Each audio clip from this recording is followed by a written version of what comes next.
and gentlemen, I welcome you to the North Gateway Tire Field, Highland Stadium.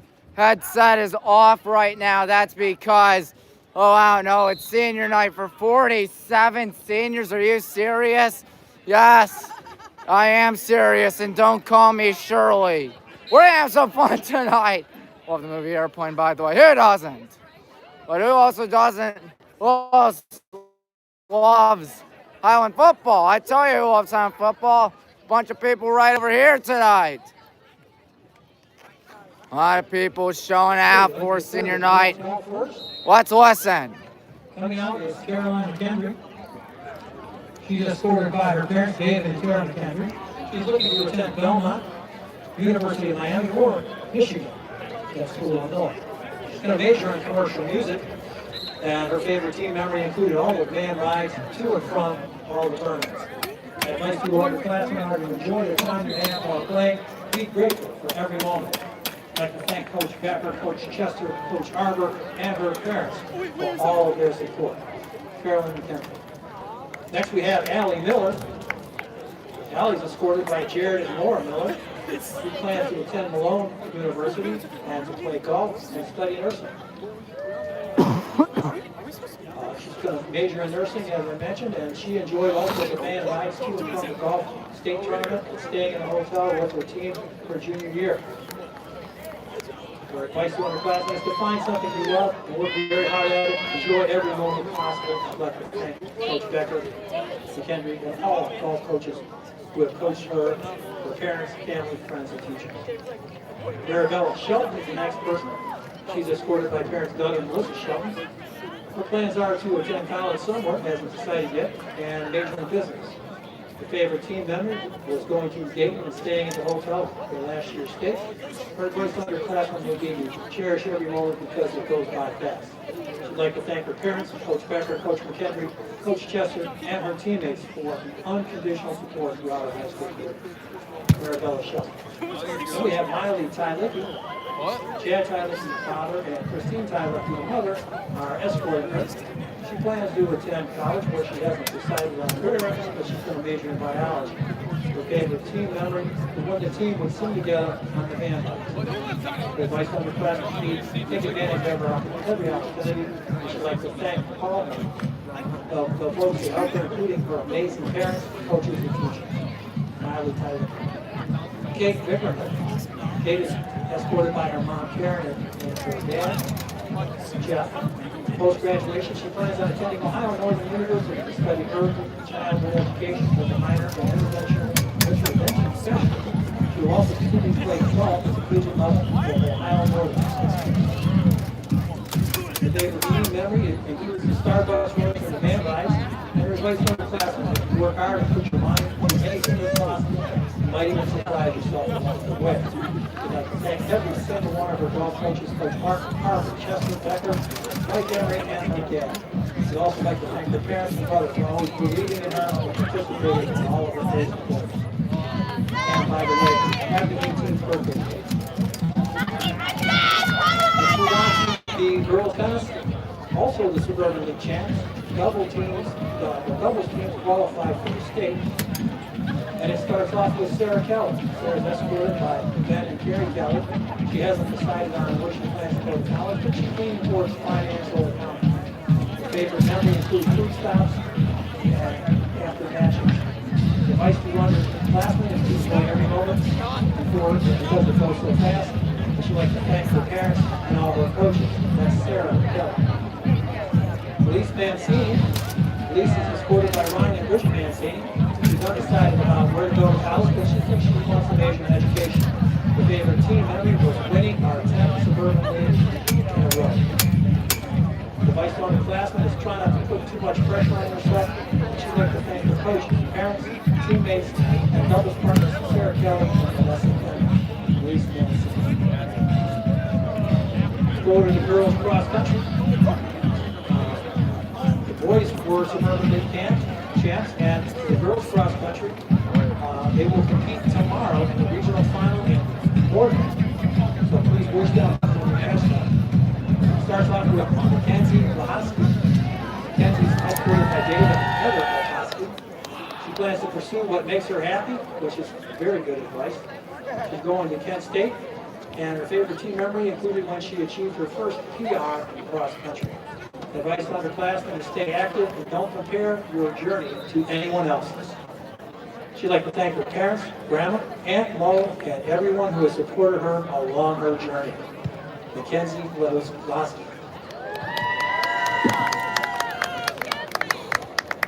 Having trouble turning the page? Be right there. Okay, Julia Madison. She's escorted by her mom and dad, Gary and James. Post-graduation plans including attending OU or BGSU. She's going to major in nursing. And her favorite team memory was getting lost in the woods with Ava freshman year. Then going back senior year and getting lost again. Congratulations, Julia. Our advice to underclassmen is enjoy every opportunity you get, but don't know when it could be your next. Last.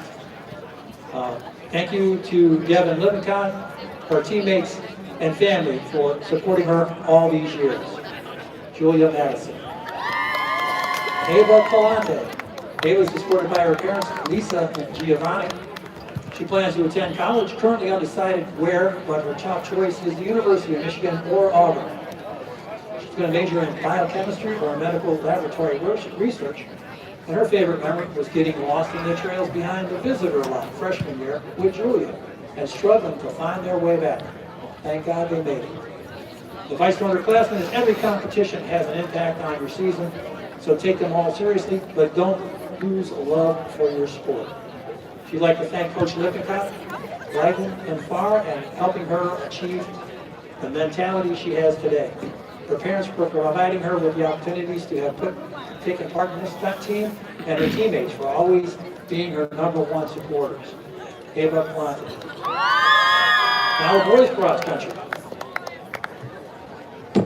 Ben Boggs is our first one. He's escorted by Josh and Julie Boggs. He plans to attend college where he's going to major in mechanical engineering. His favorite team memory is Sunday long runs and stopping at the end for corn on the cob. Learn to enjoy the sport of running and continue for the rest of your life. This is advice to underclassmen. And he'd like to, again, thank his coaches, Leiden and Lippincott, for their expertise and support. Coach Farr for keeping track of splits each meet, and his fellow band members who run with me early Friday practices, and his parents. Ben Ball. Braden Schwisser. Come on, Braden, help me out here. Sorry for butchering that name. His plans are to attend the University of Alabama, where he's going to major in mechanical engineering. His favorite team memories was playing football after team dinners each Friday. His advice to underclassmen is you'll never regret working hard in the future, but you will regret skipping hard work when it's too late. I'd like to thank his parents for always supporting him every season, Coach Leiden for 4 years of hard work, and his teammates for making practices fun. Good luck, Ray. Wesley Shaw. Wesley's escorted by his parents, Jeffrey and Marcy Shaw. He plans to attend the University of Alabama, Roll Tide, and he's going to major in pre-med biochemistry. His favorite team memory included running his last cool down with the other seniors after winning their second Suburban League championship in a row.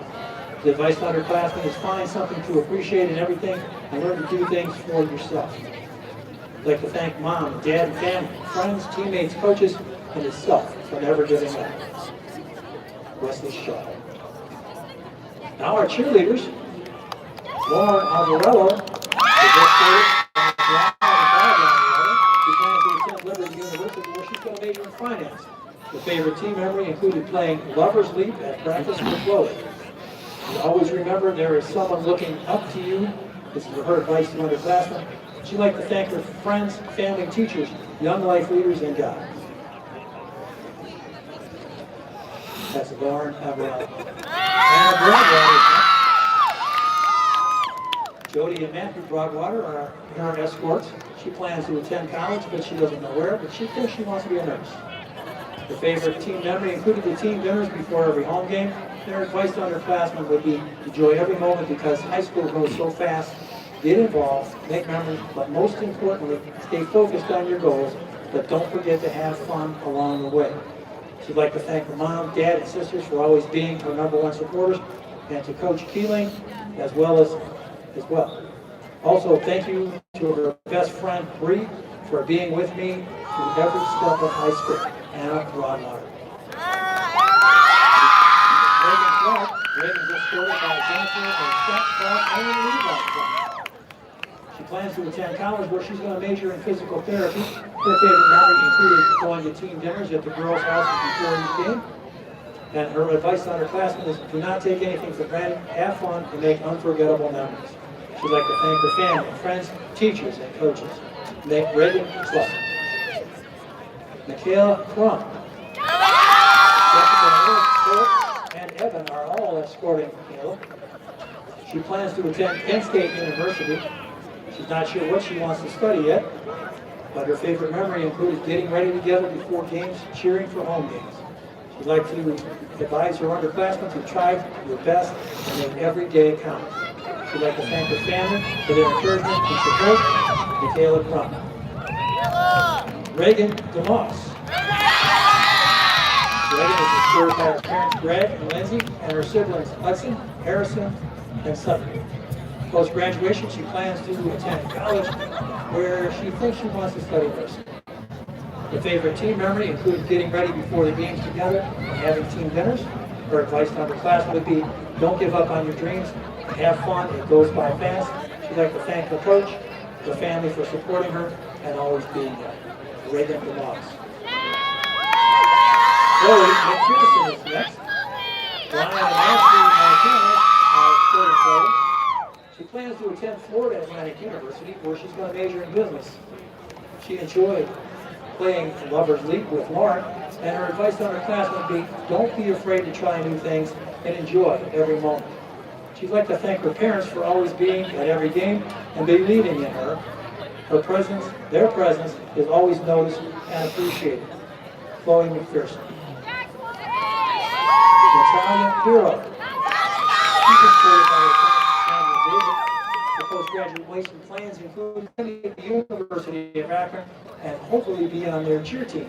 She's going to major in communications, and her favorite team memory included attending or getting captain with her two best friends, Reagan and Chloe. The advice on her classroom would be always show up to practice with a great attitude and determination. I'd like to thank her parents for all the time and dedication. Reagan for always bringing my cheer shoes or palms when she forgot them. And lastly, my favorite coach ever, Miss Keeling, for always helping me and being by my side. Natalia Burr. Alexandra Russell is escorted by Melissa and Dennis and Tyler, her brother. She plans to attend college and become a pediatric traveling nurse, where she's going to major in nursing, obviously. Her favorite cheer memory was winning comp cheer in 6th grade and being able to have her mom be the director throughout her youth years. Advice to underclassmen is to enjoy the process. It may feel like you're just going through the motions, but enjoy it because it really goes by fast. And you never know when it could be your last time doing what you love. She'd like to thank her family for always supporting her in whatever she did, stunts, tumble coaches, and always helping her reach new heights. Alexandra Russell. Mia Sullivan, hey. She's escorted by Michelle Sullivan and Dan Pavlik. Her post-graduation includes to work in the field of cosmetology that she's currently gaining knowledge towards. Almost has a cosmetology license at Nevada County Career Center. Her favorite team memory is she has too many. All the games they played during the cheer practice, like Chicken on the Hill with Reagan B. Advice to underclassmen is always be yourself. Take chances to make the most of your high school years because it goes by really fast. She'd like to send out a huge thank you to her parents for always being proud and supportive of her in every way. Thank you to Coach Keeling for being a great coach and making cheer so fun. You helped make our team feel like a family.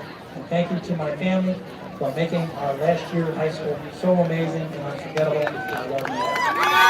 Savannah Waller, escorted by her parents, Paul and Wendy. She's undecided about her future, but she'd like to mentioned her favorite memories included getting ready with the girls before the game. Her advice is to work hard and have fun. She'd like to thank Mrs. Golden, Mrs. Cabal, and my family for all the encouragement and support. That's Savannah Watt. Woo, Savannah!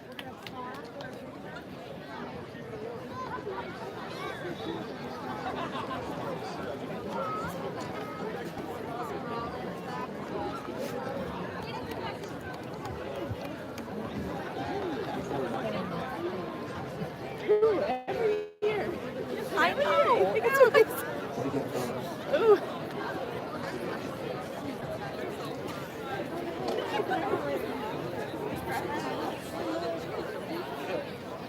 First of all, we got on the football team, Cody Bendow. She's escorted by Mom Stacy and stepdad Nathan. Post-graduation includes to attend Ohio State University, where he's going to major in medicine. His favorite team memory included beating Aurora 34-0 last year to win the Suburban League title and celebrating with his teammates afterwards. Never take any moment for granted. This is advice for underclassmen. You only get so many opportunities to play with your best friends in front of your community. Be a kid and have fun. We'd like to thank his mom and stepdads for supporting him along the way, and a special thanks to his grandpa for never missing a game and being my biggest supporter. Cody Dunlap. Drew Divis is next. Drew is escorted by his mom and dad, Gwendolyn and Mark Divis, and his sister Julie Divis. He plans to attend John Carroll and major in business and finance. His favorite team memory included the intense workouts at Hutch Saturday mornings. His advice to underclassmen is stay consistent and continue to strive to get better. I'd like to thank Mom and Dad for always believing in him and Hutch for pushing him to be better. Drew Divis. Nick Dukowski. Nick is escorted by Mom and Dad, Jay and Beth. He plans to attend college, but he hasn't decided where. Favorite team memory included stretching line conversations with Coach Meyer and Coach Nutt.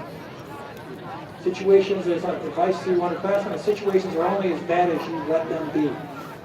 Make the most out of every moment because you don't know when it will be your last. Don't underestimate yourself because you don't know your full potential. I'd like to thank his parents, coaches, friends, and family for their support throughout the years. Nick Witkowski. Tommy Fern. Tommy is escorted by Brian and Carey. His post-graduation plans to go somewhere in college, and he's going to study mechanical engineering. Favorite team memory included attending his first lineman cookout at Brody Davis's house and realizing how awesome. His advice to underclassmen is don't take any moment for granted, and it'll be over before you know it. I'd like to thank his coaches for pushing him to be a better himself daily, for his friends for all the great memories and making the sport as fun as possible. I'd like to thank trainer John for taping him all year, and last but not least, his parents for supporting him throughout high school. Tommy Fun. Neil Flannery.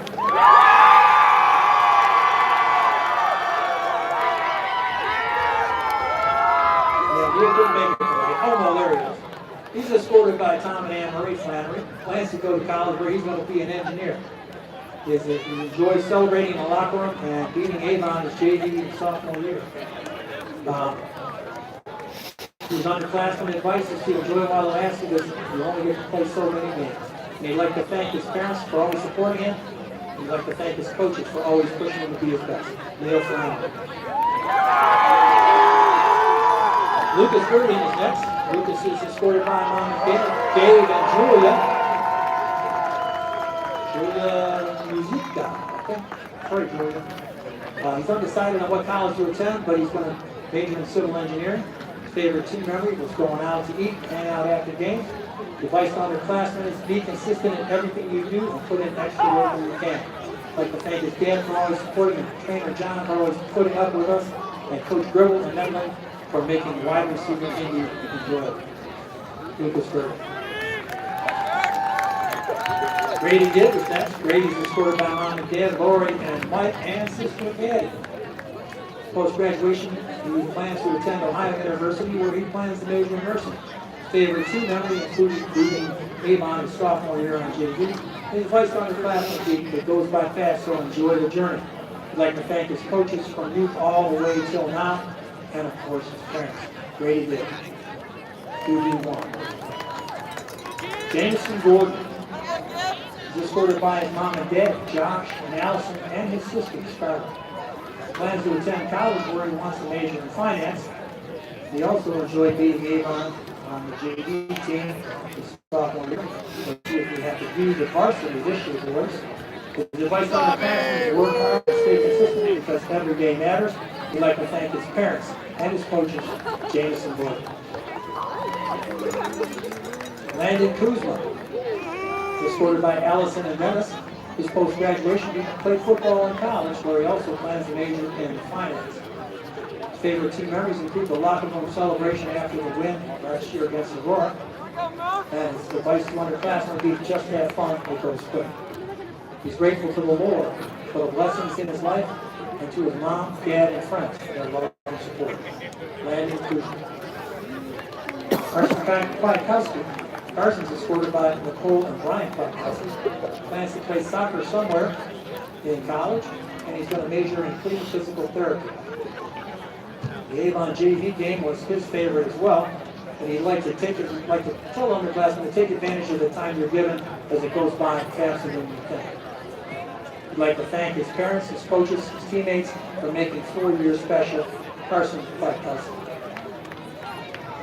Dylan Lazar is next. Dylan is escorted by Danielle, Chuck, Brianna, Jake, Jules, and baby Chris and Tori. Plans to go to college somewhere and major in finance. His favorite team member was the JV state champ sophomore year, First Avon. The advice on the classroom would be just keep pushing to get better every day. We'd like to thank his mom and his coaches and his family. Dylan Lazar.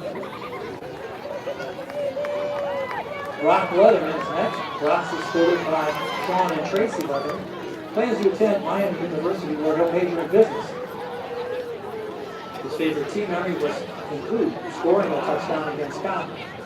And his advice on underclassmen is all you need to succeed is the effort. I'd like to thank his parents, God, and coaches. Brock Leatherman. Cade Mendenhall. Cade's escorted by his father Adam, mom Shannon Felice, and stepdad Franco Felice. Plans to attend the University of Akron where he's going to major in electrical engineering. His favorite team memory included beating Avon in JV his sophomore year. His advice on the class would be do everything with the utmost effort, whether it's weightlifting, practice, or school. I'd like to thank his coaches, parents, and family. Cade Mendenhall. Josh Messina. Josh is escorted by Charles Messina, Ursula Messina, Stephanie Dawson, and Jim Fortley. He plans to be a firefighter when he graduates. And his favorite memory included beating Avon his JV year. His advice on underclassmen in years past are the future. In years past, you are the future of the team, and now you are the team. So make others better every day. I'd like to thank all his coaches, and especially his trainer John, who deals with him every day. He helped him this season when he had to be away from the team. Josh Messina. Chris Metzger. His parents Mike and Lynn Metzger, who plans to attend the Fire Academy, another fireman. He also enjoyed beating Avon his junior year. The advice on underclassmen is savor every moment, enjoy your time playing football with all your friends and community, because when it's over, you can't get it back. I'd like to thank his parents, friends, community, and coaches. Christopher Metzger. Dan Miller. Dan's escorted by Eric and Maggie Miller. Plans to attend school somewhere to study business. The favorite was beating Avon his JV year. His advice on underclassmen is some days will be tough, but your hard work will prevail. We'd like to thank his parents for always supporting his decision, his coaches for giving him an opportunity to play while always pushing him to get better.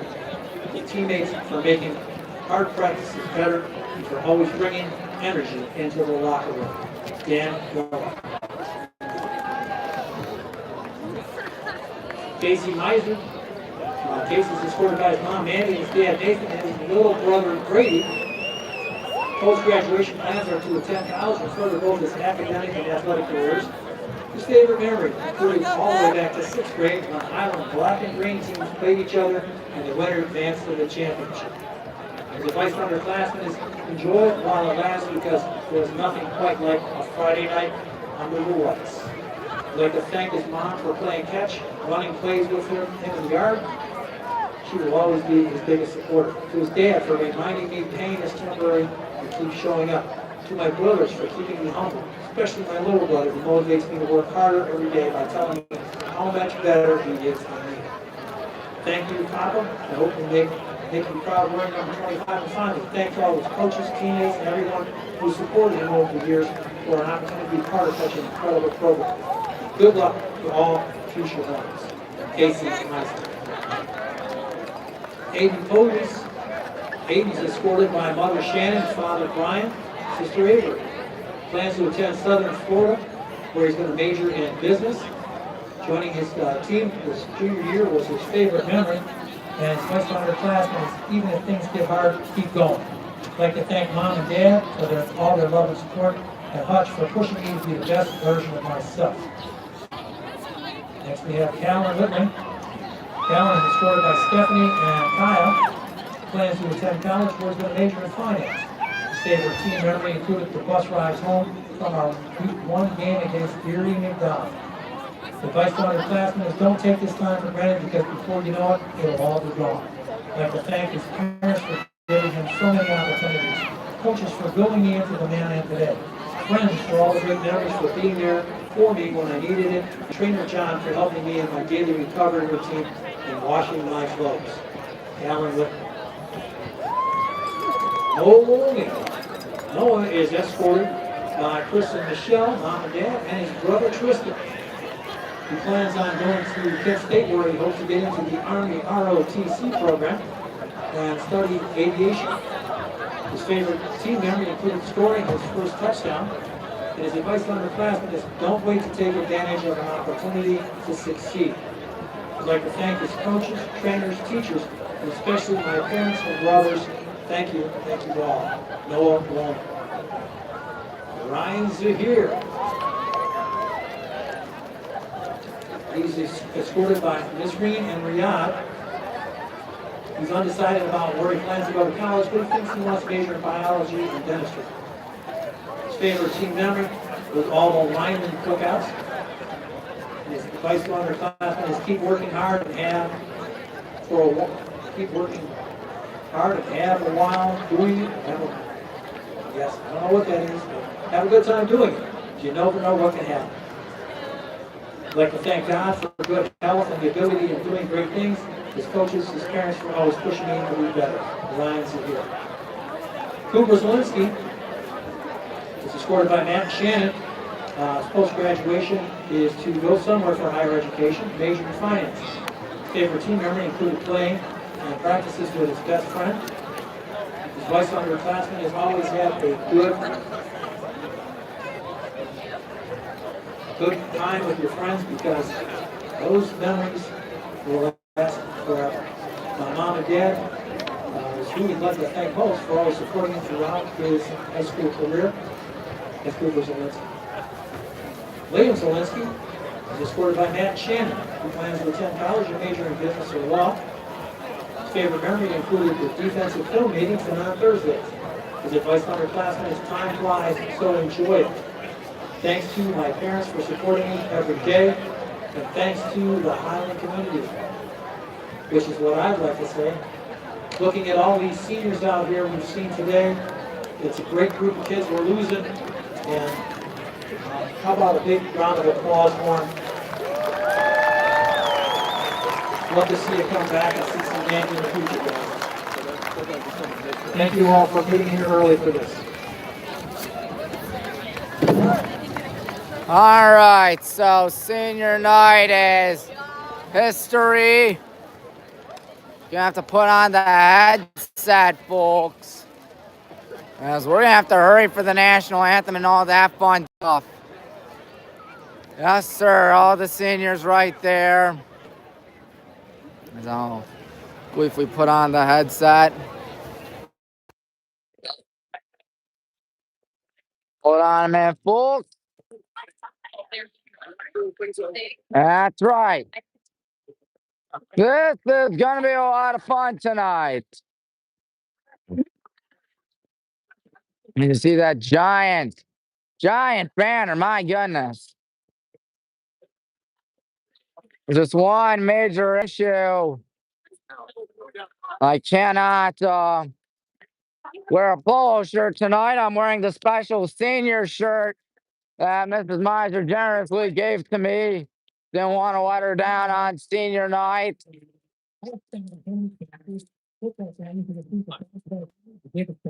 Yeah, Mr. Marquette telling us hey, it's time to perform.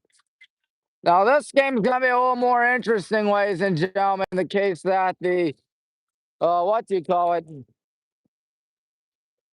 That the game will include a running clock more than likely in the second quarter, Mr. Bailey.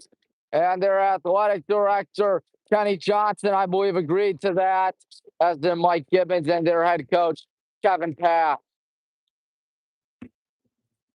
Welcome to 10-0 football here in WHBW. I know you never want to jump the gun, but come on, we're playing Cuyahoga Falls. With all due respect to the Tigers, we should beat them to a pool. Well, this is different from August, folks, when it was sunny by kickoff. It started.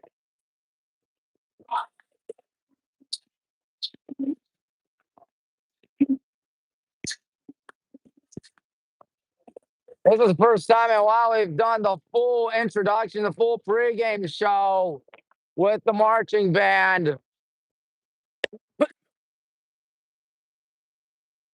Yo, fight song.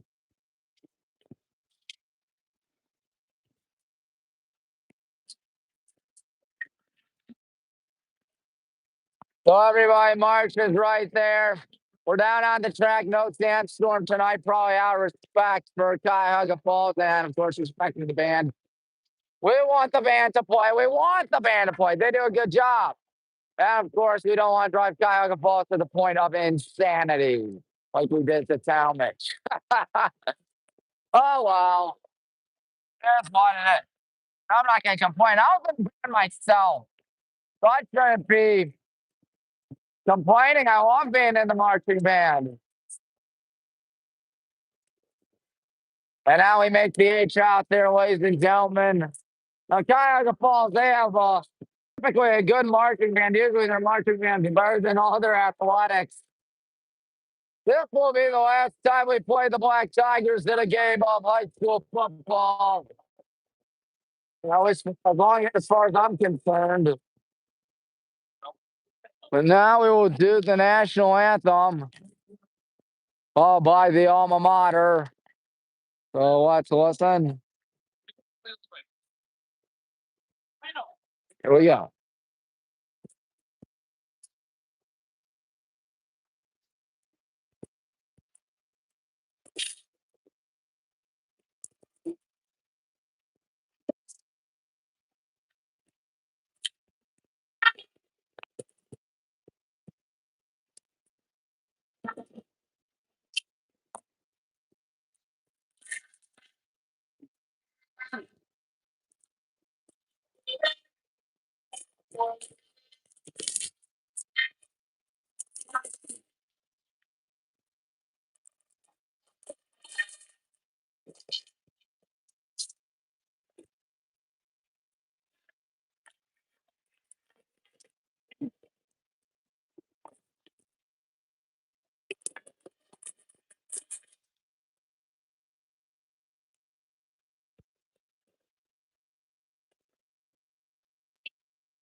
Now it's time for the alma mater. Let's listen.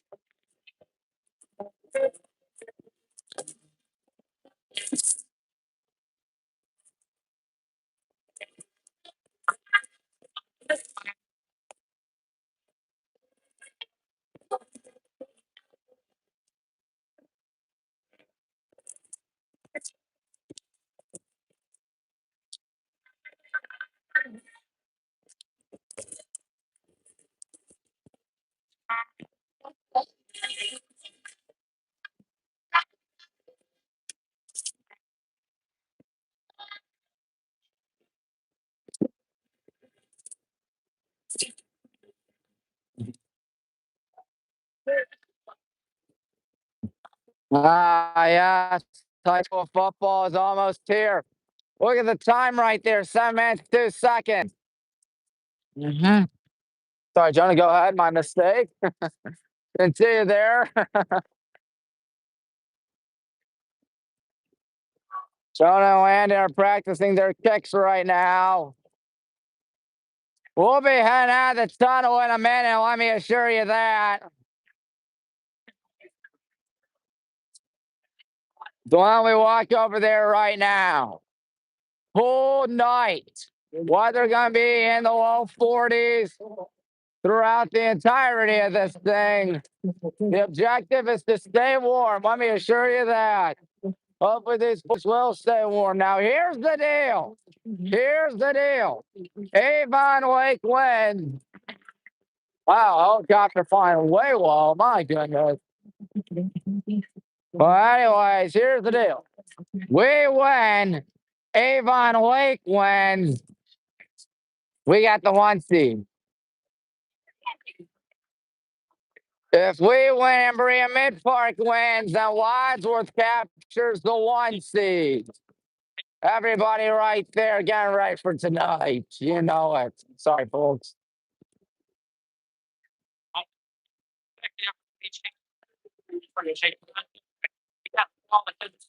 Yep, we're gonna have a blast out here tonight. As you see, the good guys getting ready for. How are you, man? Good. You staying warm? Fine, too. Hey, I don't blame you. I'm trying to stay warm too.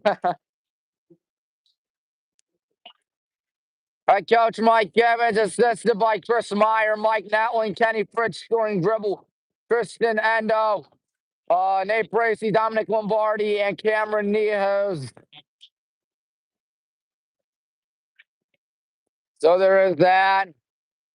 Kevin Pass, the head coach of the Cuyahoga Falls Black Tigers. He's assisted by Tyrese Benton, Richard Brown, Terry Brown, Shane Robinson, Jordan Patterson, James Long, and JB Awolo. Hopefully I pronounced that correctly. Apologies if I didn't. Two guys waiting to get out. It's not going to be the hardest game, let me assure you that, with Cuyahoga Falls. Cuyahoga Falls sits at a 1-8 record. They have yet to win a conference game since joining the Suburban League American Conference. I think that's going to stay the same after tonight. I mean, they're going up against perhaps one of the best teams in the state of Ohio. Yeah, you'd go that far to say that, ladies and gentlemen. Uh-oh, do I see the Hornets and the Black and Green Brigade? You know I do. You know I do. Mike Evans right there, right to lead the charge in a minute. Here we go, gang. All excited for this one, folks. Looks like Girding's got the American flag. Can't tell who has the H. Looks like Casey Miser does. We're bouncing. We're bouncing. Look at the H or the Hornet, inflatable Hornet bounce. They're about to come out in a minute. Out in a minute indeed. And Coach Gibbons ready. Here we come. 9-0. Going to be 10-0 after tonight, but I'm pretty sure we all know that by now. Woo! Going to be a lot of fun for us. Hornet bet's not going to be fun for the Black Tigers.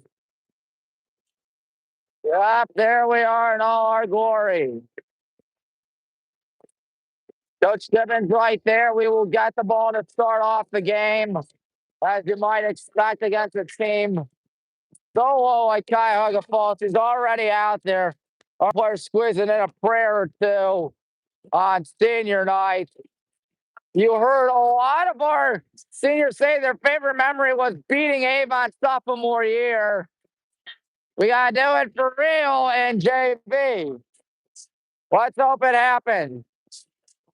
They're playing the Tiger Fight song. This ought to be an easy one. We ought to cruise through this one. But we'll see in a matter of time, ladies and gentlemen. We'll see in a matter of time.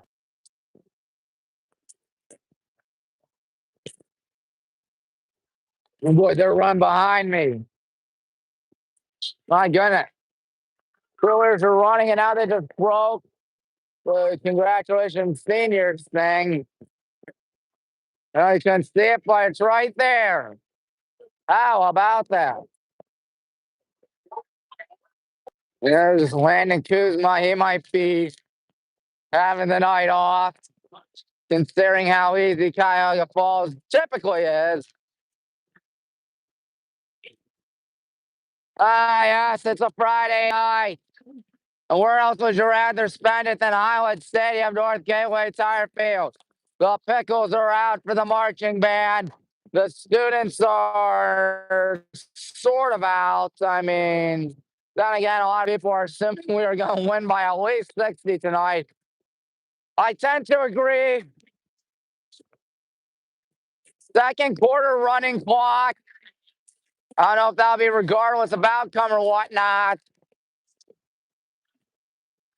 I do know that they're ready to kick off with their freshman kicker, Elijah Hayes. Hayes, number 22. Could be watching game one of the World Series tonight. Or you could be watching some high school football. I know what I'd rather do, and I'm doing it right now, watching some high school football. Luke Girding and Casey Miser will be back to return it for the Black and Green Brigade. Number 22 and Elijah Hayes might be half tempted to onside it here. Let's hope that doesn't happen. Well, really, for the first time all season, there's somewhat of a resemblance of a student section on the far side. I guess. I'm not sure. Well, I am sure about that. This game's ready to begin. Again, Casey or Gird will return this baby. 22. Hayes is ready. He's not that far back. He's only 5 yards back. Still waiting for the whistle. There it is. He's looking to both sides. And here we go. Hornets start. He is going to try to go for the onside kick. And that one's caught. Running towards the right side and taking that. I believe that was Ben Radigan. So far, things aren't so bad for Paul.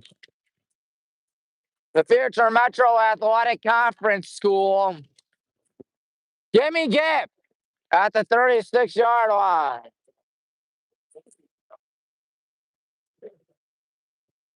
Gimme Grady Gibb. I see Casey Miser out there. I see Luke Girding. I see Jake Weber.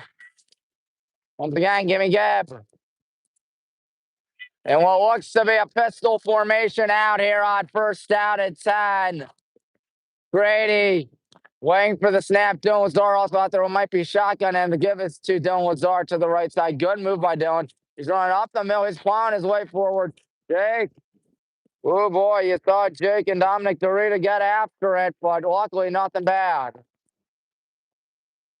Well, that's the thing. Cuyahoga Falls Marching Band is always the highlight of their games. I'm not just saying that because their team usually doesn't show up. I'm saying that because their band is actually pretty impressive. They're always playing. They're always bringing good spirit out there. Offset pistol. Second down at 5. Grady Gibb has one off. Casey Miser's got a big hold towards the right side. He's going to turn on the Jets to the 40, to the 30, to the 20, to the 17-yard line. Good run by Casey Miser. First down 10. I would be yelling tonight. There's just one major issue. This game's basically over. I know it's 0-0, but we're already inside the red zone doing our thing. First down, 10 to go at the 17-yard line. 2 runs, one by Dylan, one by Casey. 2 running backs out here. We'll see if it goes to Casey or Dylan, or if Gibb will keep this, or if Gibb will throw it. He's going to keep it, and Grady Gibb can easily walk in for the touchdown with 74 seconds gone by in the contest. Well, that's like hitting the Staples button. That was easy. So now it's Shona Cows already being summoned for the point after attempt. Is that Sky Fox 8 up there? I believe it is. Joe looking to make this baby 7-0. Again, folks, more than likely a running clock in quarter number 2. Cuyahoga Falls is going to say just end our misery immediately. As Jonah Calza drills a point after attempt, you see the referees shake their heads in agreement that that thing was a beauty. Well, the band wasn't even ready to perform. Wow. Yes, we are. Now they're running with the Hornets. Are those the parents? I think they are. The Horn is running. The ETS is not. That's odd. What's not odd is that we're up 7-0 here against the Cuyahoga Falls Black Tigers at WHBW. Tommy Maroon here, remind you, hit the like button, subscribe button, bell icon. They'll be lucky to get anything brewing tonight, the Black Tigers, let me assure you that. I know I sound cocky, I know I sound overconfident, but this is basically a giant bear running full speed at a little 2-year-old that's lost in the woods and has no clue where to go. Kind of a weird analogy, but I'm not wrong. Is that Landon Kuzma, I believe? He's going to run up and he'll kick this one high in the air. Chasing him back to the 2. He fumbles it. He can't pick it up. 10, running right side. And he lost the football, and I think we got it. Wow, disaster strikes immediately for the Tigers. You see the celebration right there. Don't know who picked it up. I assume it'll be a subdued celebration out there tonight, because this is Cuyahoga Falls. So they're going to be down 14, nothing more than likely before they even touch the football. Who knows? Maybe more, maybe less. Why do knows that's first down at 10 and we're already inside the red zone. I don't think Grady's going to have to worry about passing tonight. I don't think we're going to have to worry about this game at all tonight either. First down, 10 to go inside the red zone, 16-yard line, pistol formation. Grady may try a pass, and he's going to roll out, fire this one. A nice catch, Luke Girding, touchdown. Oh, my. It was brought down hard, but he still got the touchdown anyways. And 90 seconds through the ball game, it's already 13-0. I don't even know if the band's ready or whatnot. You see them right there. Well, the momentum is swung over on our side, and it's safe to say this baby's history already. Would you look at that? I think that's Landon Kuzma trying the PAT. John Calza has the night off, I guess. I snap, and Landon Kuzma's got it. That's almost too easy. The band is not ready. They're still getting up there, ladies and gentlemen. And now the Hornets senior cheerleaders, if I'm not mistaken, running. My parents were wondering why there was going to be a running clock in the second quarter tonight. This is why.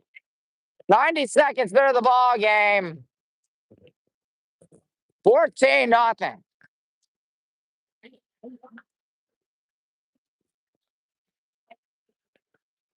My, oh my. Gibb having himself a good one through his first passing touchdown of the night to Gerd, 16 yards for number 16. Grady has really had himself a whale of a season. We can only hope he continues in the postseason, and of course, continues it or keeps the momentum for baseball.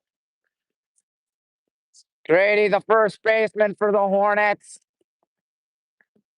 Jonah's right, kick this one off. I tried squib kick. I don't know why. I'm just feeling it.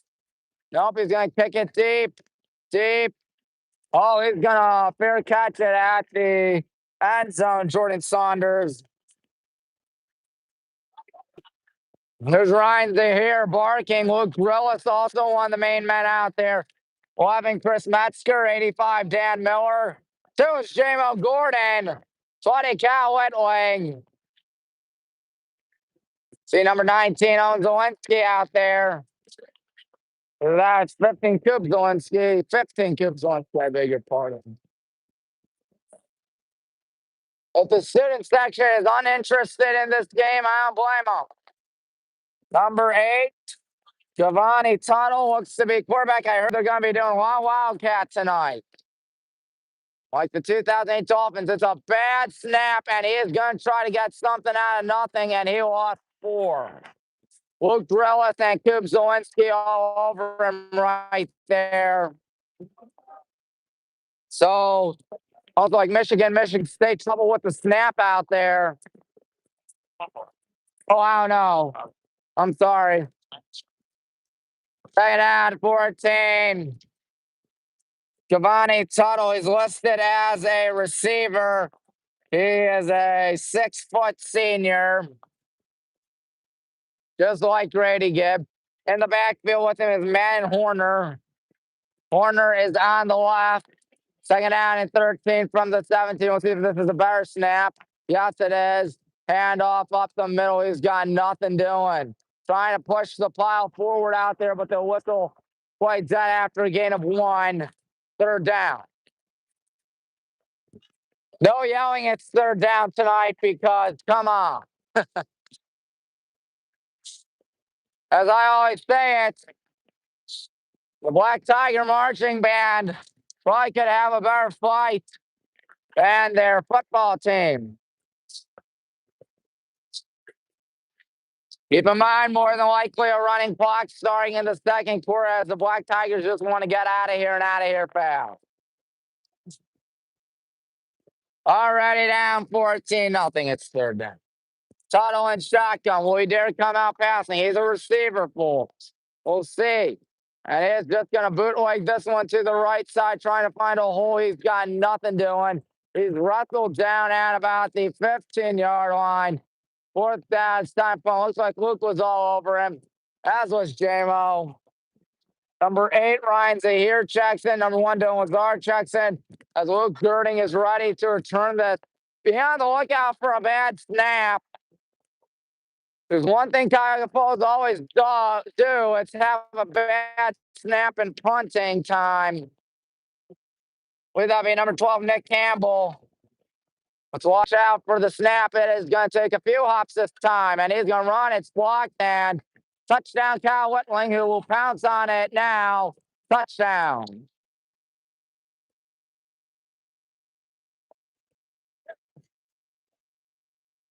Wow. There's a reason why I call him the Vanderbilt of the Suburban League. That Vandy there's number 10. They're having college game day come to their city tomorrow. My goodness. Has the world gone mad? It might have. Cody Bendow's got to get out there. Play clock's frozen. Now it's not. Carson trying to make it 21-0 here on senior night. Safe to say this is going to be a smashing success as Carson Kwiatkowski drills the point after attempt. Who's got the Hornet flag? I could do it. I could do it. I'm probably not going to do it. Look at Gibb. He's super happy tonight. Gonna run up the score tonight. Probably have the backup in by the second quarter. Cuyahoga Falls. They say it's easy, and looking at who they've played this year, the Suburban Leagues, considering the fact that they're drowning to those schools that we've been beating senselessly, we can only assume this is going to be an even more senseless beatdown tonight. Sure enough, through 3 minutes and 56 seconds of the ball game, we already have 3 touchdowns. This is why Mr. John Bailey and Mr. Kenny Johnson agreed to a running clock in the second quarter. This game was going to be ugly. It will be.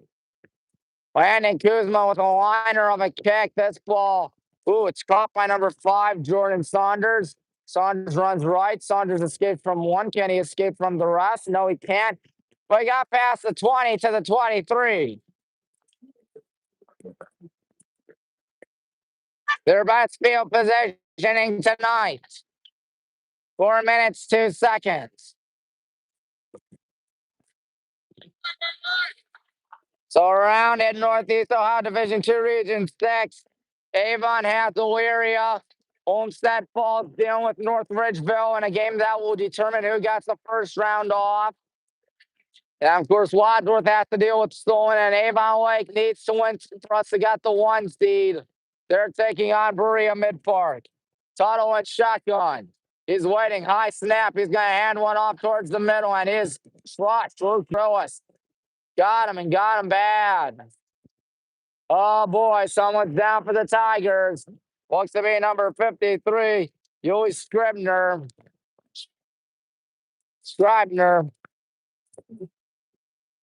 Yuli Scribner down with 4 minutes and 11 seconds gone by. Good crowd on hand tonight here at Highland Stadium, North Gateway Tire Field, as he is squirming Mr. Scribner. Hope that dude's okay. Looked like it was a gain of about 2 on that. The Tigers on 1 knee. This is the last thing they want. They're not making the playoffs this year, considering the fact that they sit at 1-8 record. Now it's 12 teams that got in instead of 16. If so, the Tigers probably would not have made it anyways. And this ain't good, I tell you. Say what you want about the other school, just don't say we want them hurt, because that's bad.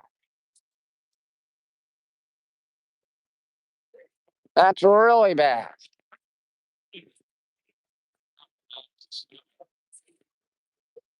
Coaches Meyer and Netling talking things over.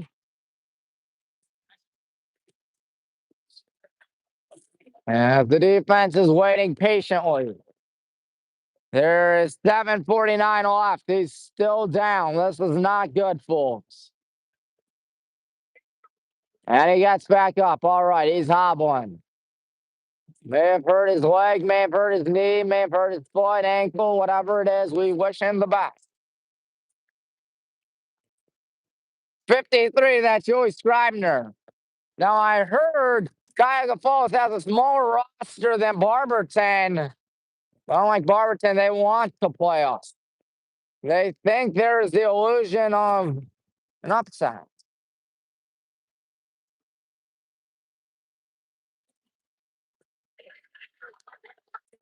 Second down and about 8. The clock is running thing down about 8. Yes, at the 24-yard line. Here we see them in shotgun. I doubt they're going to come out passing tonight, considering the fact that the quarterback is hurt. With it will be Jaden Weir's number 3. Here we go. Snap is high. He's going to hand one off up the middle, and he is going to be crushed for a gain of 1. Number 1 man in Horner. It's 3rd down. You know what's going to happen out here tonight. You just don't want to rub salt in the wound. Now, at least that's not your intention.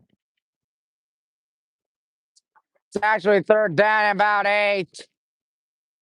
Not 5, even though it says 3rd down 5.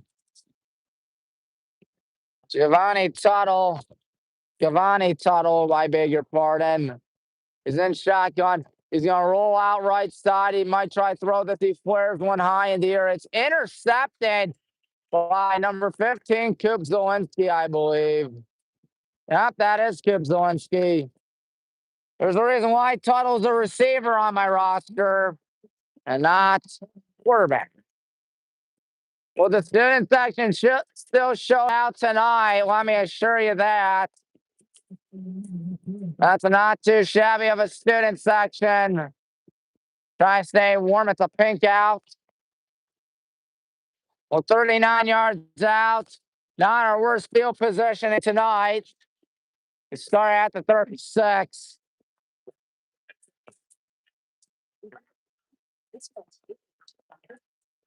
First down and 10, shotgun set, girding in motion. It will be a handoff to Casey Miser. Casey Miser trying to break away. He got about 5, 6 yards. He ran to the right. So we're about halfway through the first quarter, and already the bloodbath is on, 21-0. Remember, running clock second half or second quarter, more than likely. Nick on the near side, left side of your screen.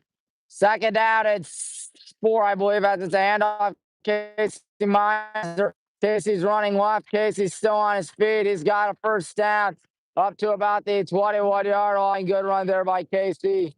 5 left in the first quarter.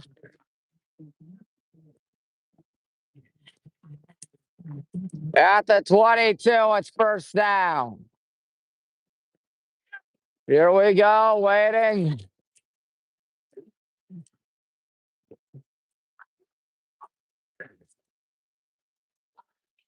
Two running backs here for Grady Gibb. One of them being Dylan Lazar, I believe, if not having found. And here's the play fake for Gibb.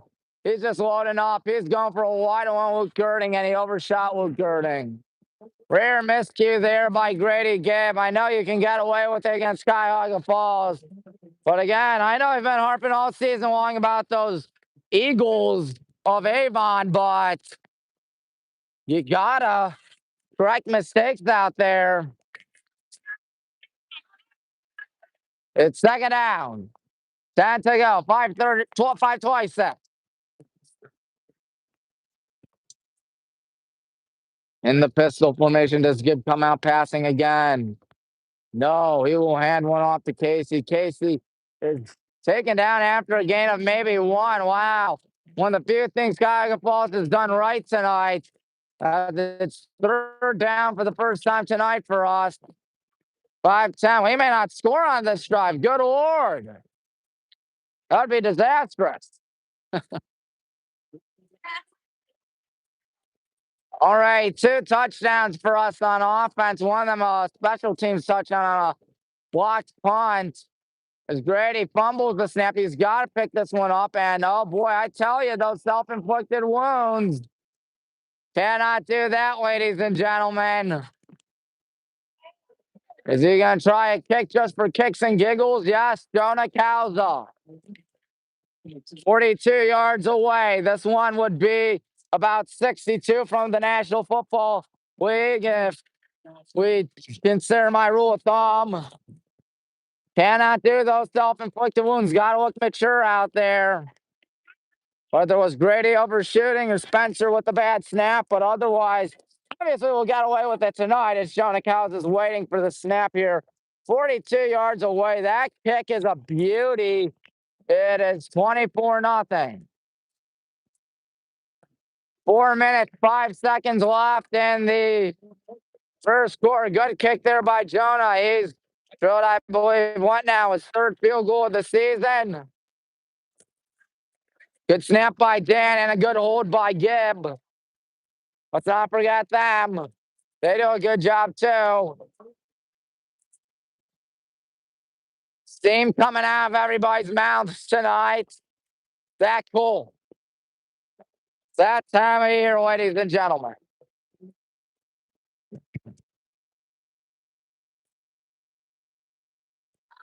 Cheerleaders kicking.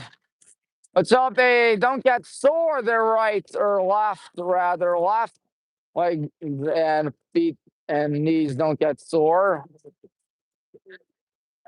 Because they're going to be doing a lot of kicking tonight. They have been at least so far, 24-0.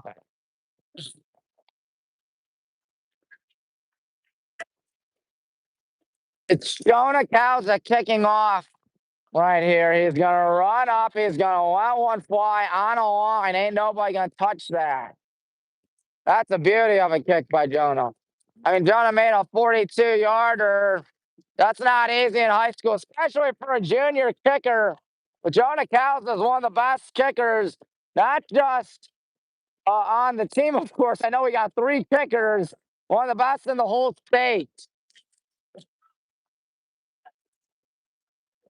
So the Tigers down in a 3-touchdown, 3 2-point conversion hole out here.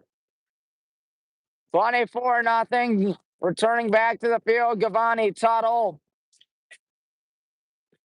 Tuttle with the number 12. That's Nick Campbell out there in the backfield. Will Campbell get it?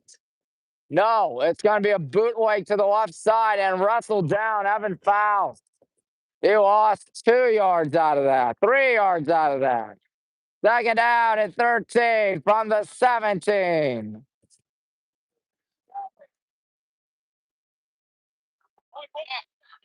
Second down, 13 for the Tigers. With that 4 minutes left in the first quarter.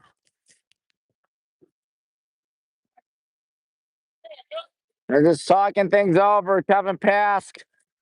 Not much you can say to the team. I mean, he probably had a gut feeling this thing was going to go sour in a record amount of time. That's exactly what's happened. They may not snap this off in time, and they're going to have to take a timeout with 3:13 left in the first quarter. It is 24-0.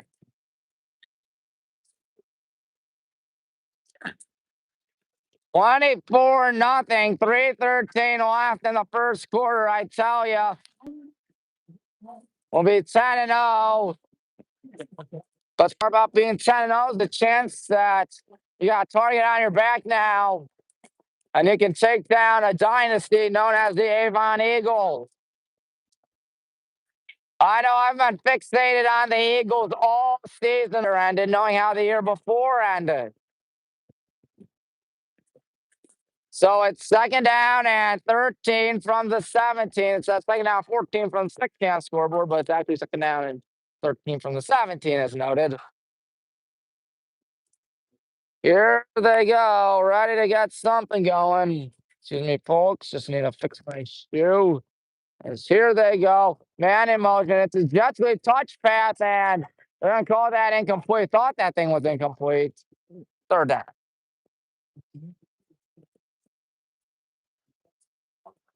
Third down, 13. Think they made the right call right there. It was indeed a pop pass.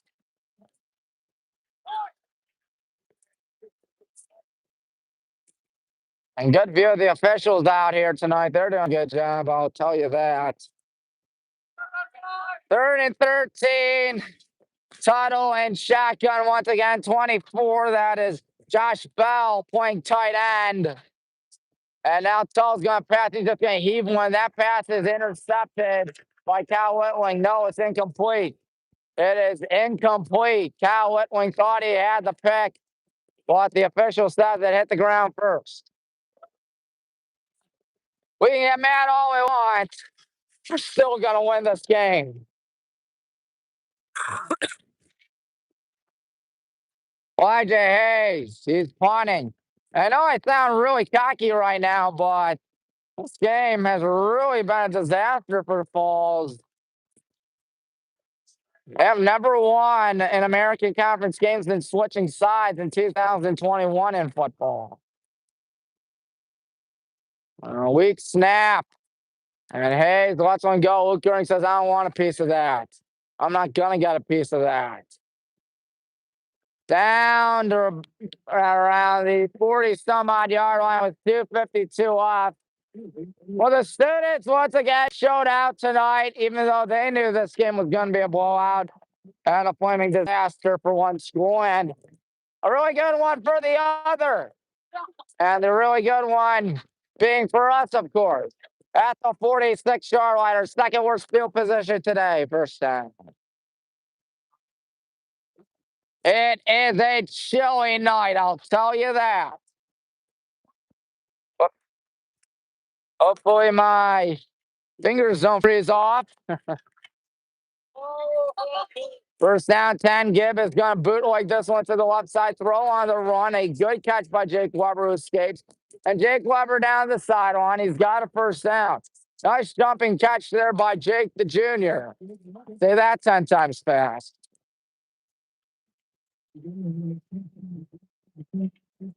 At the 41-yard line, we're already going fast like Sonic the Hedgehog out there. Got to go fast. Pistol formation.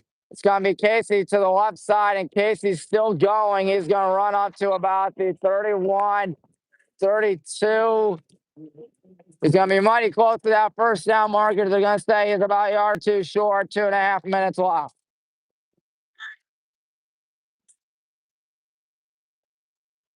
Second down and 2. Here we go in a pistol formation. Grady, hold on a minute. There's a whistle. Do we jump? No, they jumped. A first down for the good guys. 2:15. We'll take that every day of the week. Again, the Black Tiger Marching Band having a lot more fun than those football players have had all season long. I'll tell you that. Keep on saying I'll tell you that. I don't know why. And someone jumped again. Who was it? We did. Oh, boy. Tell you, looking immature out there is not going to help us in the playoffs. We got to be good out there. We cannot make simple mistakes.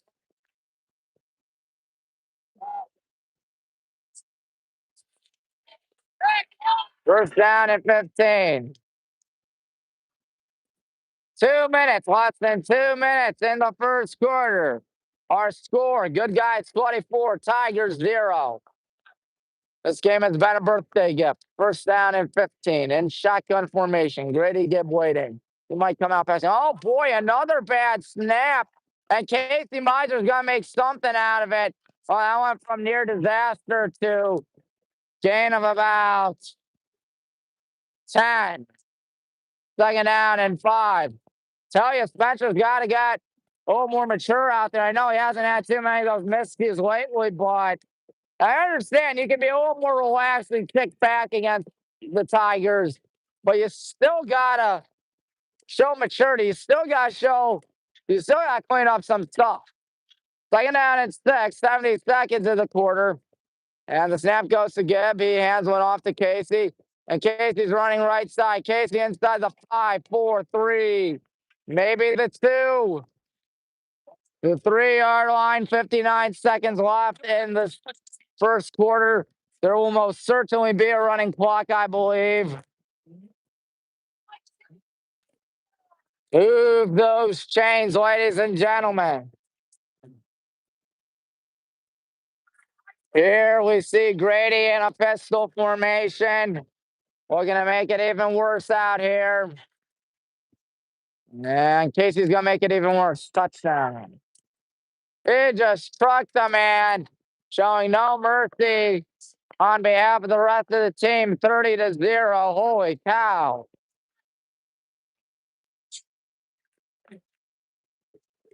I tell you, those playoffs better be a little more competitive than our 10 regular season games this season.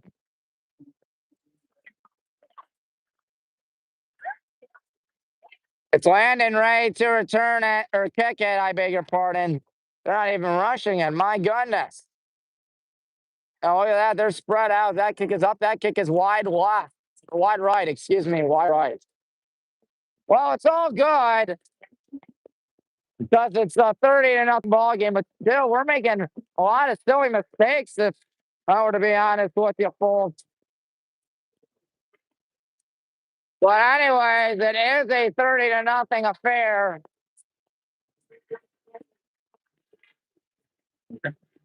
You're playing Cuyahoga Falls. Again, you can be kicked back, relax again the next week off. You can be kicked back and relax. You got to pray Avon Lake comes up with a win. Because as much as I'd love to beat both Avon and Wadsworth, that will be a chore. That will be a chore, to say the least. 35 seconds left in the first. The running clock will be in effect after these 35 seconds die. The officials, the athletic departments, and coaches agreed to it. Jonah Calza running up. He's going to let this baby fly.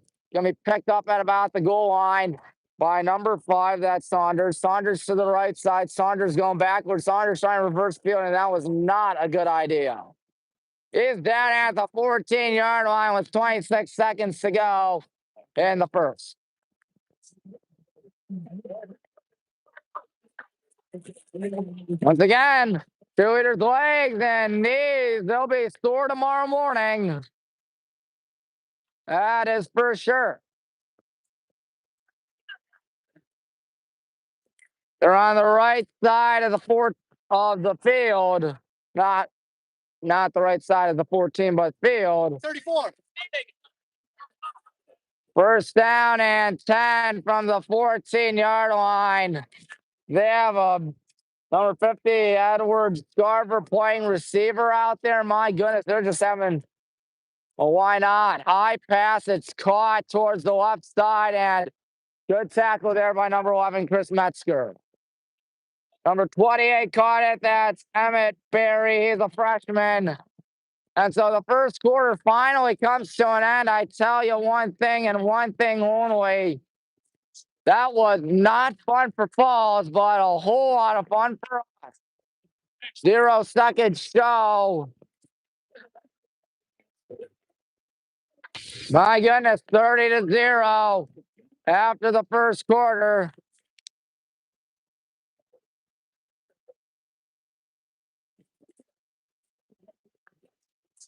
Go Hornets. Something we're going to get down on.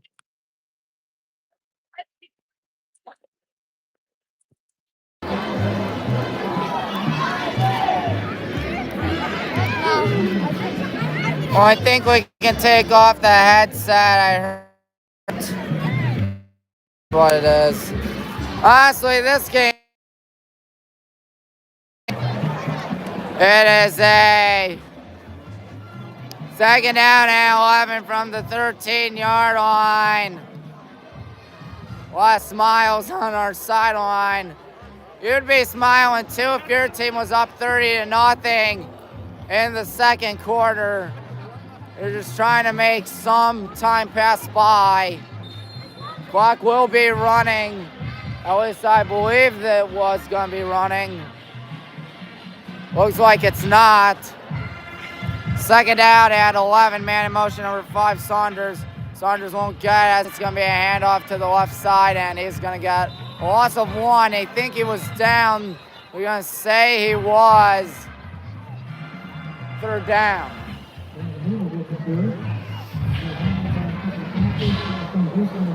Third down. There's 11.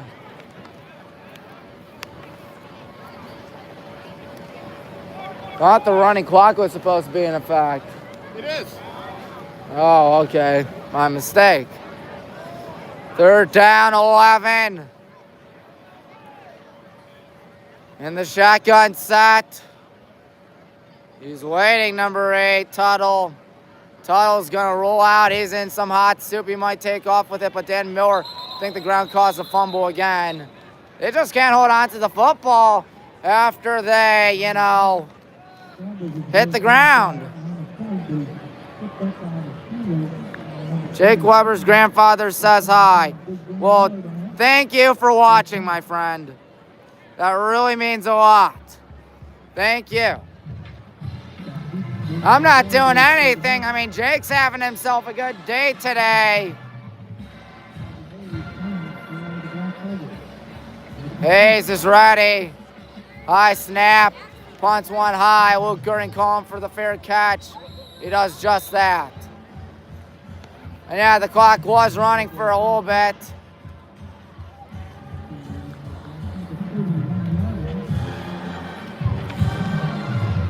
I tell you, that Black Tiger Marching Band, they'd be doing much better if they were on the gridiron tonight, just judging by how they're playing. I know I always say it, but they got one of the best bands in Northeast Ohio. No running clock. This is a little surprising. Thought that's what was supposed to happen. Dylan Lazar is out there. Grady Gibb, right side. Dylan catches it. Dylan, nice spin move, and he only got about 2 yards out of that second down. Highland is running away with this bad boy. You can sure bet your life savings that. The Tiger Marching Band still playing out there. Playing down 7. I remember the BW Band was playing this a few years back, either that or last year. I think it was last year we were playing it in the band. At Baldwin Wallace. I'm not in the band, of course. Otherwise, I wouldn't be announcing games on Saturdays. Grady gives one up the middle. That's still Lazar turn on the Jets. First down. He's down at about the 22-yard line. Gain of 16.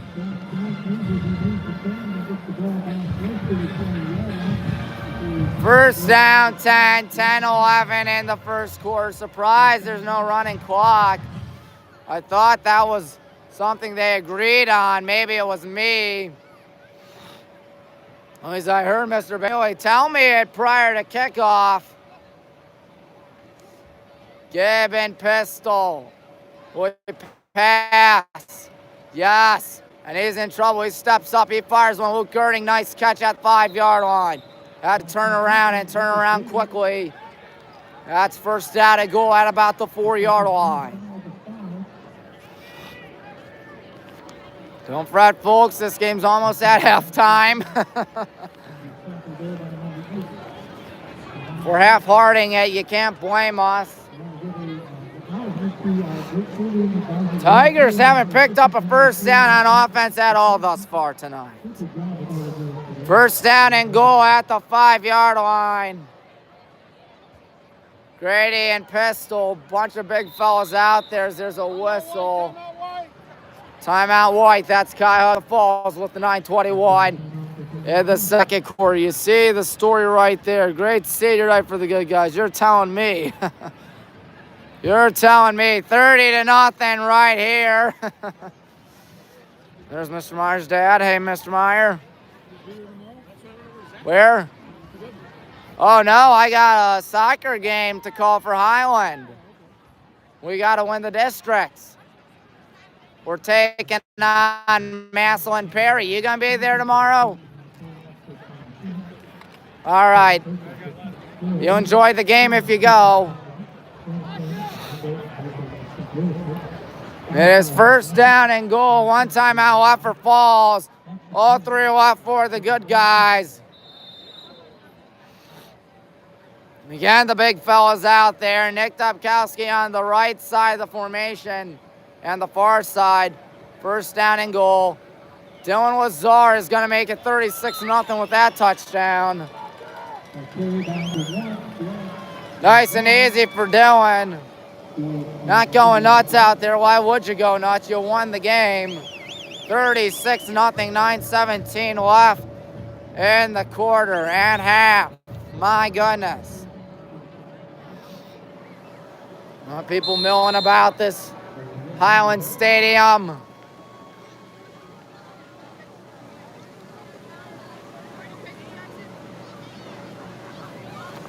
PAT coming up. Here's a snap. Here's a kick. That one's a little bit of a knuckler, but it's still good nonetheless. Carson Kwiatkowski has just made it a 37-0 ball game. Well, I'd hate to be a Highland Outer or a Tiger. Hey guys, how are you? You'd be doing good too if your team was up by 37 early on in the second quarter. And it ain't over yet. Might be a reason why we got the ball to start off the game if we won the toss. Just don't want this thing to get ridiculous.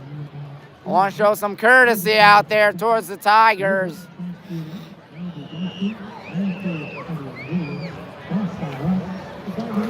I'd just like to say the freshman team, they went, the running clock will be in effect. They say run, the arm is rotating, so indeed there is a running clock. But anyways, the freshman team went, hold on a minute, they're gonna whistle play dead. Clock's still running out there. But as I was saying, freshman team went 10-0 this year, so huge shout out to them. They did a great job. Running up and landing, Kuzma lets that one fly. Touchback. 8:42, 8:40 left. Well, as I said, there is indeed a running clock as 8:40 now shows after we scored a touchdown with the 9:17, of course, kicked off the football. Nothing crazy happened. The Black Tigers will start at the 20-yard line. First down and 10.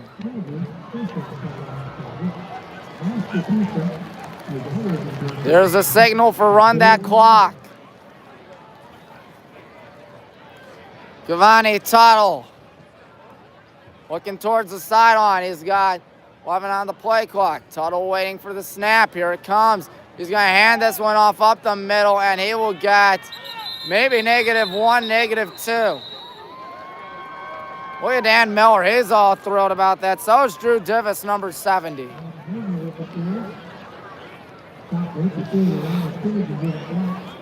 Second down, 11 to go. Under 8 minutes to go in the first half. Running clock in effect. I don't think that's going to save the Tigers bacon out here tonight. I'll tell you, my friends. I say to you all. Second down, 11. 7 on the play clock. Waiting, sending a man in motion. It's number 11, Jordan Luster, but it's going to be a handoff up the middle. Drew Divis can't get him. But the rest of the Hornets do. He's lucky to pick up 1 yard on that. That may have been Madden Horner again. Third down, 10 to go, 7:19. Now you would be saying, well, Tommy, we're up 37-0. You should be screaming like crazy. Well, this game was kind of a gimme. Hornets are high on the field despite it being cold outside. That, my friend, is true. Third down, 10 to go. And here we go. High snap, Tuttle pass. Tuttle just going to flare one over the middle. Oh my, it's caught. And he still didn't get the first. Number 11, that's Jordan Luster on the catch. Assume they'll go out guns a-blazing. They got nothing to lose out here tonight. That's exactly what they do. Fourth down and 2 at the 28, looking for their first down of the evening. Will they get it is the question. Halfway through the second quarter, 6:12 left. Shotgun formation here. 14 on play clock, high snap. He's going to hand this one off up the middle, and he's not getting it. Number 1, Madden Horner crush. Looked like J-Mo Gordon got him there. 6:01 left in the second quarter.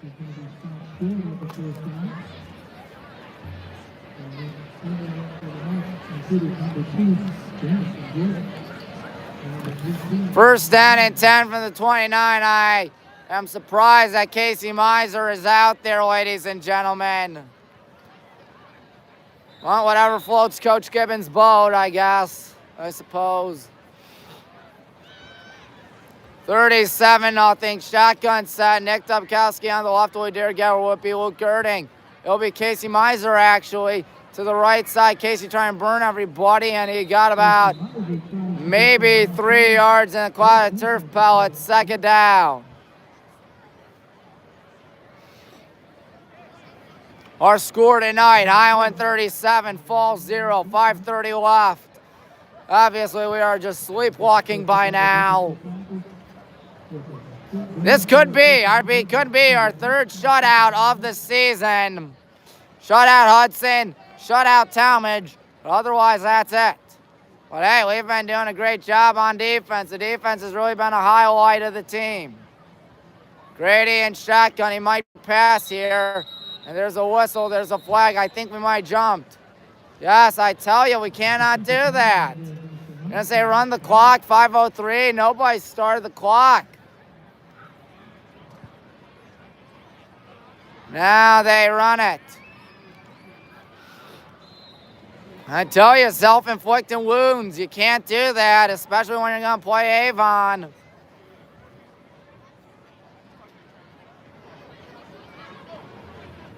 Second out at 13. Both bands make their way down to the track where they'll be performing on the field come second half excitement. Grady waiting. He's going to come out passing here. He's going to step up fire one. That pass is a nice catch. Wow, how about number 12, Ben Radigan right there? Did he get enough for the first? I believe he did not. Third down and about maybe 3 or 4.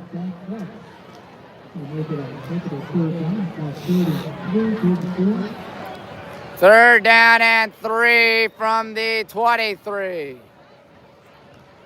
Grady and shotgun, Ben Radigan on the left side. The Falls drum line, you hear them right here. It's a snap that goes on a sweep to Luke Goering to the left side. He's got a first down, I believe, up to the 16. Woo boy. Everybody's showing up right here. They want to be on TV. They want me close up on TV, I guess. 16 yards away from what would be our 6th touchdown of the night. Oh, ye gods. We need conditioning, folks, as Grady's in shotgun. He's going to hand one, no, keep one up the middle, up to 10-5, end zone touchdown. Grady Gibb has made it a 43-0 ball game with 3 minutes to go. Who's kicking this, you might be wondering? Looks like it's the star junior, Jonah.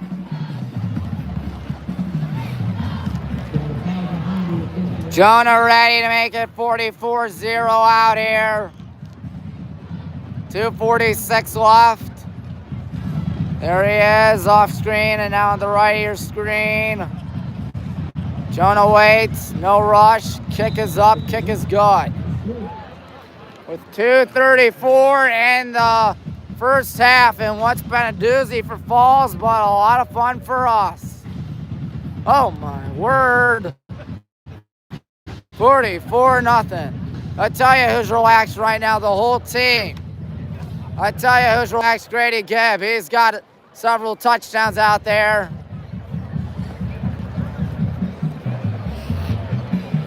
Yes, sirree.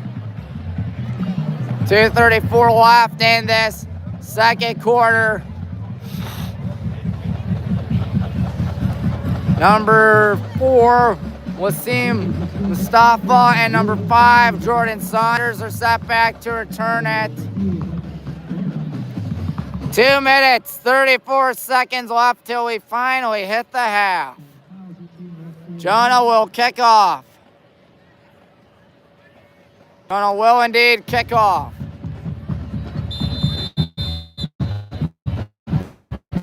Clock is running. 2:28 left. Jonah lets one fly. There it goes. Picked up at about the 3-yard line by Saunders. And Jordan Saunders up to the 15. He's going backwards. Down at the 15. 2:13 left. Well, we knew this game was going to be ugly. Just didn't know how fast it'd get. Well, it got ugly really fast. 2 minutes, less than 2 minutes in the first half. To the highlight for Cuyahoga Falls. Those dudes right there in the marching band. There's one positive you could say about Falls is that they get the ball second half. Because otherwise nothing's going right for them. Giovanni Tuttle in shotgun once again. 90 seconds now in the first half. Tuttle sends a man in motion. He's just simply going to hand one off to the left side. Dan Miller's just going to swing him down at the 10. Van Horner. Coach Gibbons, no need to take a timeout here. This will probably be your last play of the second quarter. Second down, 15 at the 10-yard line. 1 minute, and now under a minute. Again, this will likely be your last play of the quarter and first half. I assume we won't see anything fancy out here. Shotgun, Tuttle waiting. Oh, we will see something fancy. We'll see a safety. 46-0. You can dance, you can dance. Everybody look at your pants, as Homer Simpson said. When quoting the safety dance, Homer Simpson is funny. Wow, that was a birthday gift. 46-0. Will we even have a shot returning? At least they showed up. Yeah, they're not like Barberton who decided to chicken out. These guys always thought, hey, there's that illusion of an upset. You never know what can happen. And hey, credit to Kevin Pask and the Black Tigers. He didn't surrender like Barberton did. He tried his best. He brought his team out there knowing it was probably going to be a beatdown, and looking at the score right now, it's 46-0 late in the second quarter. You could put on a middle school team and it'd probably be a little more competitive. Kicking off from the 20 is 22, Elijah Hayes. He has not been a busy man because they've been turning it over a lot. Either that or they haven't been punting or scoring.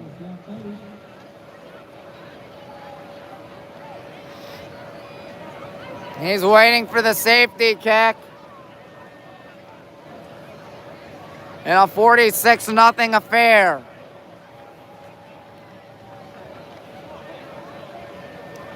They're still waiting to talk things over. We're on pace to make it 92-0. I'm just saying. What happened? I doubt it. Referee runs back. We got Luke Girding and Casey Miser ready to return it. So yes, we will have one play before the end of the first half. As number 22, Hayes, runs up. He'll just pooch this one high up in the air. Ben Radigan catches it and goes down at about the 40-yard line. And I'll take it at halftime. 23 seconds left. I assume we won't run a play. Why would we run a play?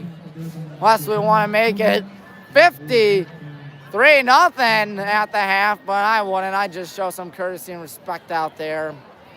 Well, we'll see in a matter of time.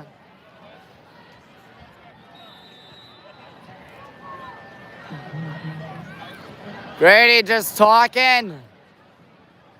Yep, we're going to half with a 46-0 lead. We're not even going to bother running a play. Why would we? Why should we? Well, you can't say anything bad about this team, folks. As Gib pick up the football and we jog into the locker room with a commanding lead. The mother of commanding leads, the grandmother of commanding leads. 46-0. Coach Mike Gibbons has to be pleased with how things are going tonight. Would give him the halftime interview, but I don't like doing halftime interviews. I understand that the coaches are busy. Sorry, John. Well, we got 24 minutes left in this ball game. The marching bands will be performing. Let's take it down to them.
celebration is Justin Harris. They're put by the Clayton line to the top of the game. The goal is Adrian Advisement, Brianna Lampa.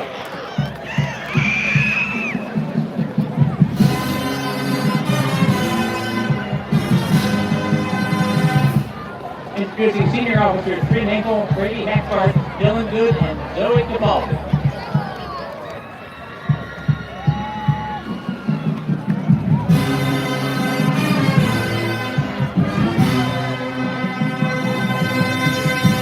The 2025 Cuyahoga Balls marching Tiger Rayan.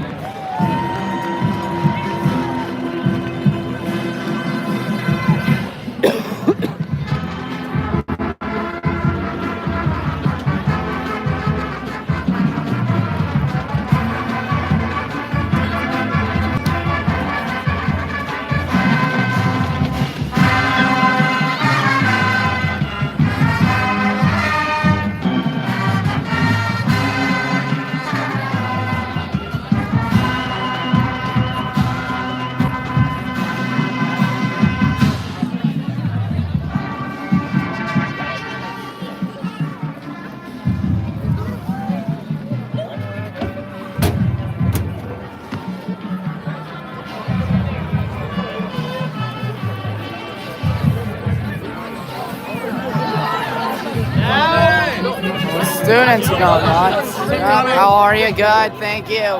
Try and get on by.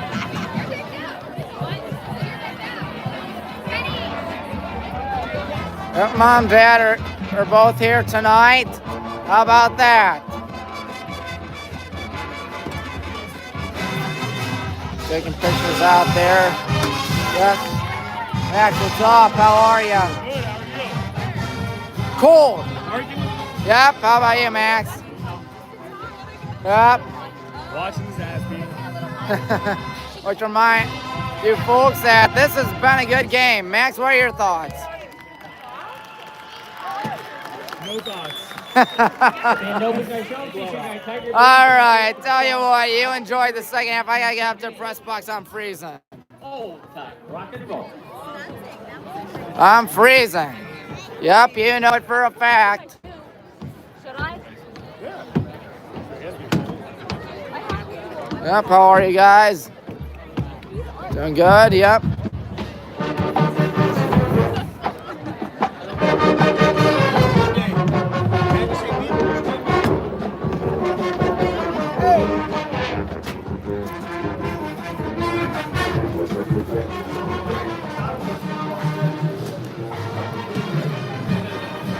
Is it okay if I take one? Which one's which? I'll take this one, thank you.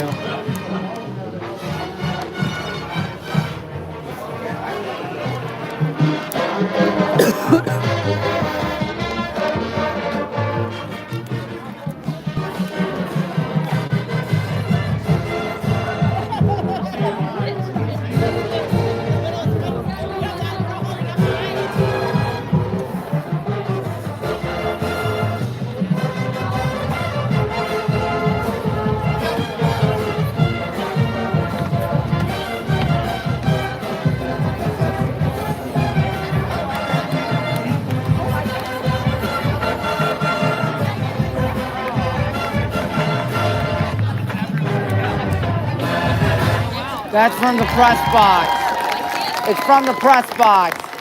It's Culver's. Thank you. Love you guys.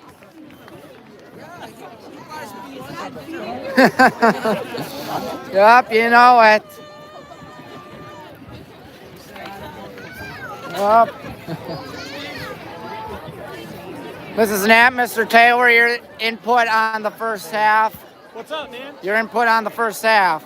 Well, I didn't get to watch much of it. Why not? Well, I'm busy over here. That's fair. You know, got to make sure. We the didn't kids miss are- much. It's 46-0. I think that that means we'll have a nice running clock. In the We've second had a half. running clock in the second Oh, quarter. did they start running it? Yes. We don't get to watch Yeah. the games. We're with the kids. Oh, Yeah, man. I'm glad that they did that. Yeah, But I'm same. excited to watch the band. Yeah, I tell you. It's a little more entertaining out here. Yes. What? It will never be out because I don't have money. How are you guys? Good luck tomorrow. Oh yeah, you guys going? Another foreign exchange student, this time it's from Italy. Really, from Italy. How are you? Good. You enjoying America? You enjoying Highland? All right.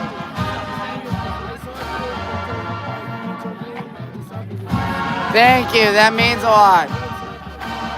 I tell you, you guys have been hopefully been enjoying this. Couldn't find the right word. How are you? Good. All right. What school are you initially from? All right.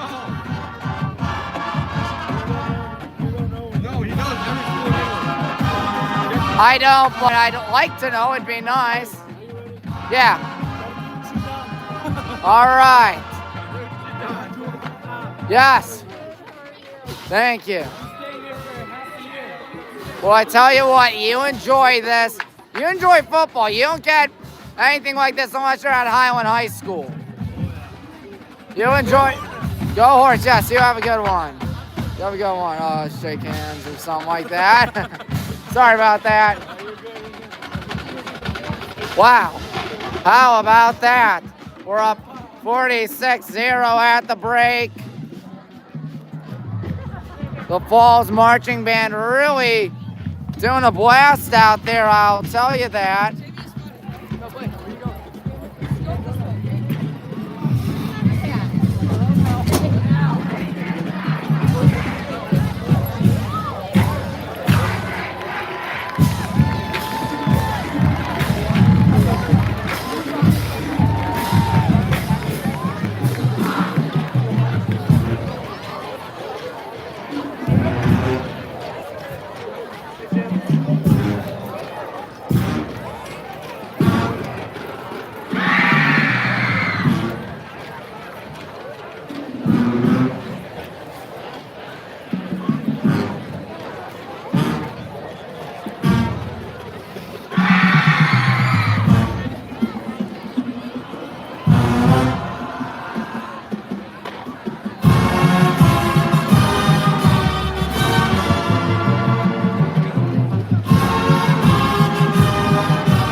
I always say it, I'm going to say it again, that marching band is mighty impressive. You guys do a good job. Thank you. I always look forward to their halftime performances. I know it's always mighty impressive. They look like they're having a blast on the stands. Oh, they are. I was in the Highland band myself. I know I had a blast. I was paying attention to the games more. Right. But still, good job.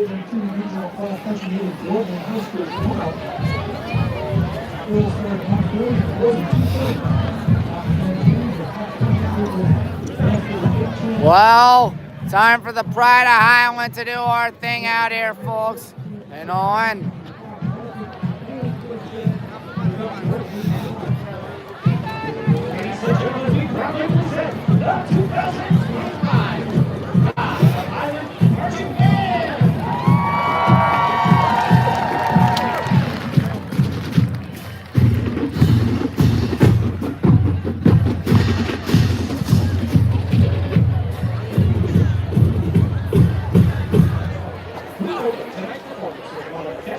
songs from the late 1990s and was made famous by the Hanson brothers. Here is Pocket.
Our next song is a recent K-pop chart topper recorded by Rose and Bruno Mars in the year 2024. Here is their catchy track titled Uplifting.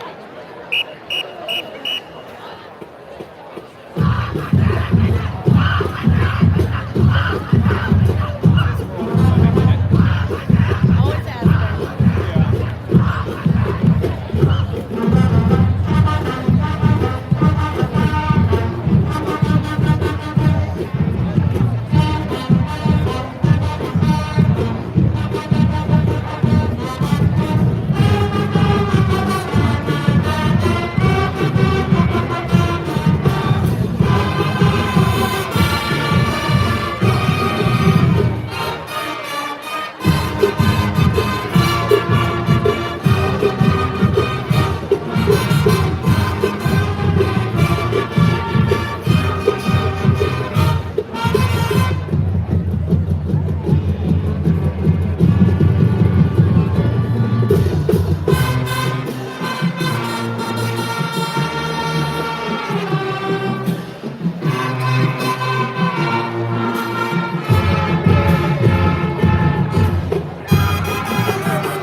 Not much, how are ya? Good, how are you? Cold. Otherwise fine. I mean, switch hands every so often. yeah, I do. You're right.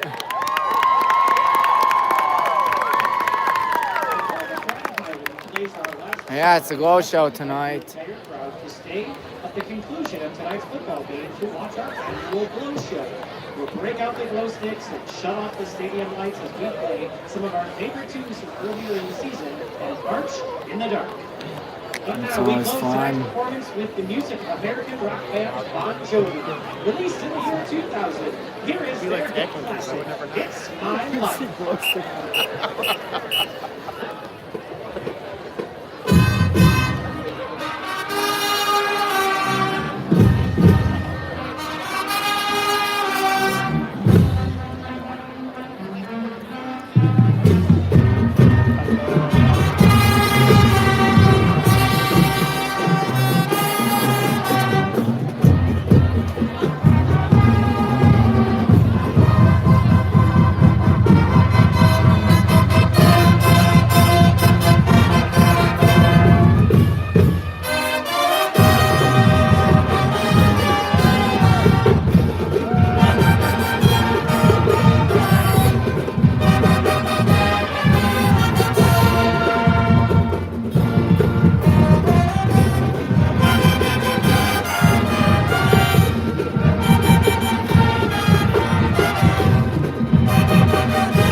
Yes, sir.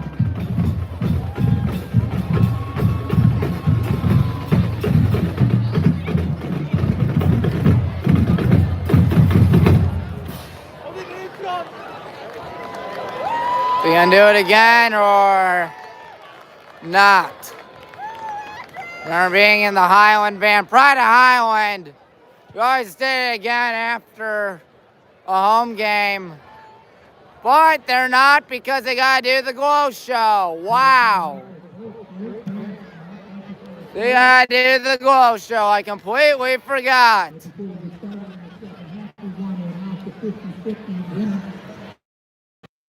Hopefully the headset is working now. Heard it wasn't earlier today. Well, let me assure you one thing. The one thing I didn't like about the glow show is that you missed a lot of the football game, especially in the second half when things are starting to get intense. Well, things aren't really tense tonight. The good guys have raced out to a 46-0 lead. Might see Aiden check in soon. He's practicing with Johnny and Grady. Yep, been a lot of fun for the Black and Green Brigade. Let me assure you that. Let me assure you that the Tigers are drowning in their last Suburban League football game. It'll be the Metro Athletic Conference. It'll be the Metro Athletic Conference for them starting next season. On behalf of Talmadge and Kent Roosevelt, we definitely hope things go a little bit better for the Tigers in the Metro. Because it's got to be demoralizing being down 46 at the half. I don't care who it's to. That's just straight up demoralizing. Could be a phenomenal team like the good guys. Tommy. Yep, Don, how are you? A phenomenal team like the good guys. Or it could be a mediocre team or poor team, but losing bad is never fun. That very much is true. Coach Mike Gibbons, he's freezing, I can only assume. I'm freezing right now just watching these guys, even though they've been boiling hot all night. You look at number 4, Anthony DePape. Anthony does a good job, as we know by now. We're going to be 10-0 for the second consecutive year, third time in the last 4 years. Just for comparison, we have gone a whopping 38-2 in the regular season the last 4 years, 47-3 in the last 5. Good God. That is just mesmerizing.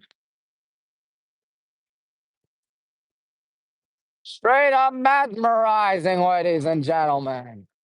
The good guys, 24 minutes away from that undefeated season. It's going to be so great for us. So we're waiting for the second half to begin. A running clock, all 24 minutes, we can only assume. Barring one of the greatest comebacks in the history of sports. It really would be one of the greatest comebacks in the history of sports, let me assure you that. Of course, no music tonight as I've been down here. On Mr. Bailey's request. Must abide, of course. Looks like we'll be ready. You're telling me, Liam. You're telling me. You know, we finished 10-0, 9-0 Texas.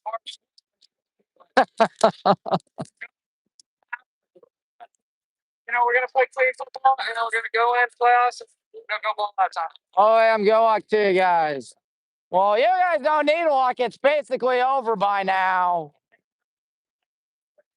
They don't need any luck. We already got the jackets on trying to stay warm. Grady says, I want one.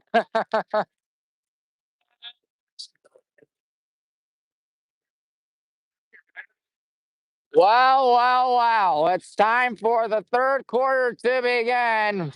Under the lights here at Highland Stadium, North Gateway Tire Field.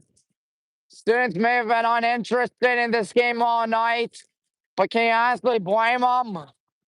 I know I don't. I mean, it's 46-0 for God's sake.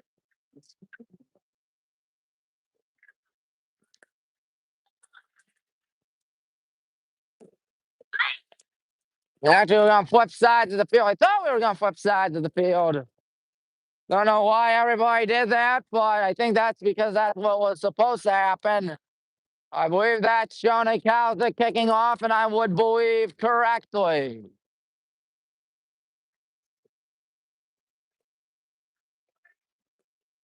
Aiden gonna be checking in. Number 50, Kane gonna take his snaps out there.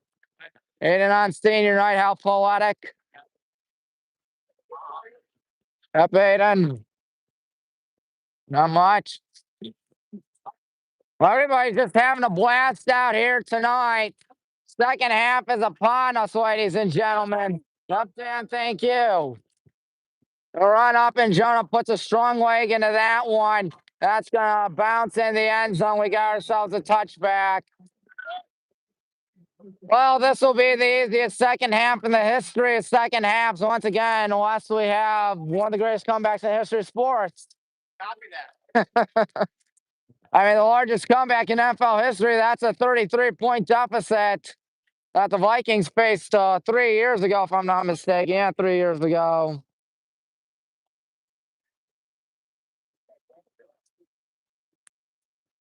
The Vikings erased the 33-0 deficit against the Colts. Let me assure you one thing, folks, that ain't going to happen tonight.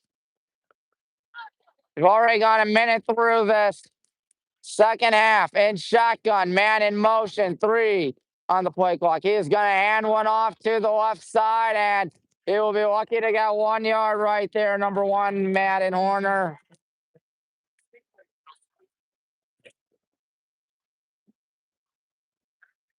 So the backups are in. As you might expect, tomorrow we got Avon and JV. What? I know. That's going to be super exciting. But of course, the one thing is we got to beat them in the playoffs. Beat them in the playoffs. Oh my, that's not going to be easy. But if there was one Hornet team in school history that was capable of doing the task, it would be this Black and Green Brigade. Second down and 9. Bootleg roll out right side. He might try to take off with this one. He's going to flare one, and it just simply hits the ground harmlessly. Third down. Tuttle does have a completion tonight. Not many completions, though. Not many.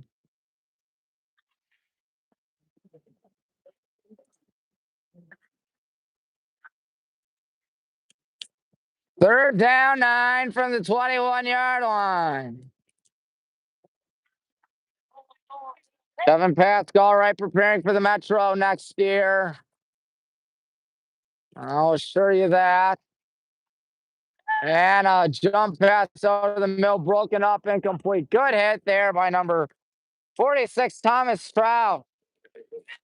Didn't say he wasn't going to do a darn thing about it if he caught it. That is Elijah Hayes ready to punt this. Ben Radigan set back to return. We've already killed 3 minutes in this third quarter. Blow show coming up tonight due to the sake of my battery. That will not be on the air. Bad snap. He gets one off at the line drive. Ben Radigan not even going to bother picking it up. He's just going to let the clock die and let the ball die. If I think it's safe to take off the headset for tonight.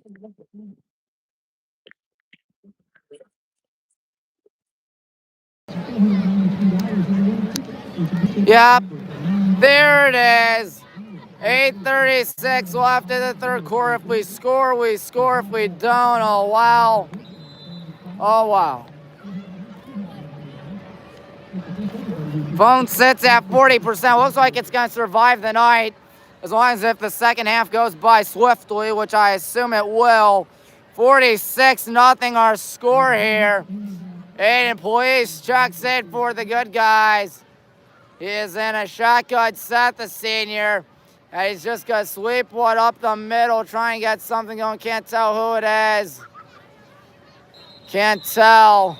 They're going to whistle the play dead now. 3 yards in a cloud of turf pellets, as I like to say, at the 41-yard line. I think that was Frankie Ianagi. Frankie is number 10. He's only 5'8", but he does a good job, let me tell you that. Aiden with Frankie behind him in pistol. He's going to come out passing on senior night. Goes for the home run. Ben Radigan makes the catch, and Ben Radigan turns on the afterburners, and that'll be a touchdown. Aiden Police. Wow. Look at how hyped everybody is. A dime by the senior to Ben Radigan. And even the backups are having fun. Aiden Police does his thing. Aiden earns it. He definitely earns it, man. Aiden really earns it. As it looks like Carson Kwiatkowski will try the point after attempt.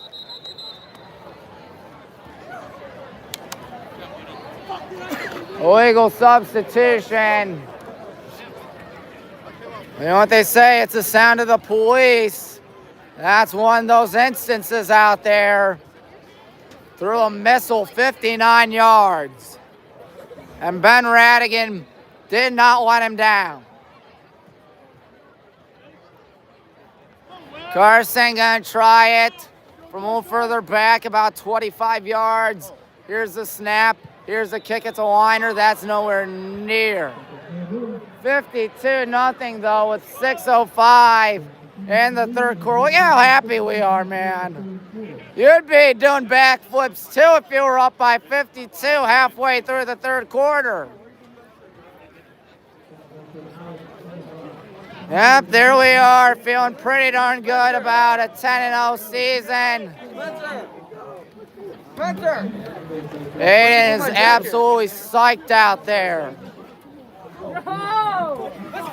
Aiden with a nice dime right there. He's just super happy. You'd be happy too if you got a big touchdown. Yep, he's getting congratulations from everyone, including Ryan Haney, as you saw right there, number 18. 6 minutes, 5 seconds. There's Mike Gibbons. He's without the hat or hood.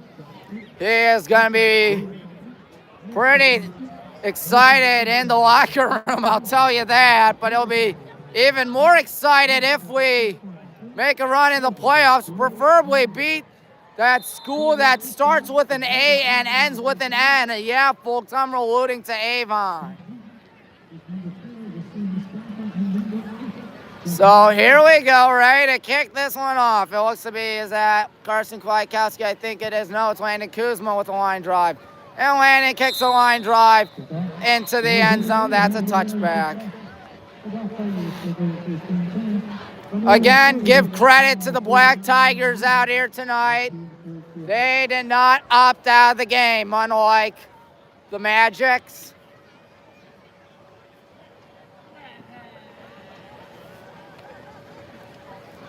That's insane. 38-2 last 4 years, 47-3 last 5. Coach Mike Gibbons has really set the standard. That's what happens when I have an Evil Empire kid coaching you.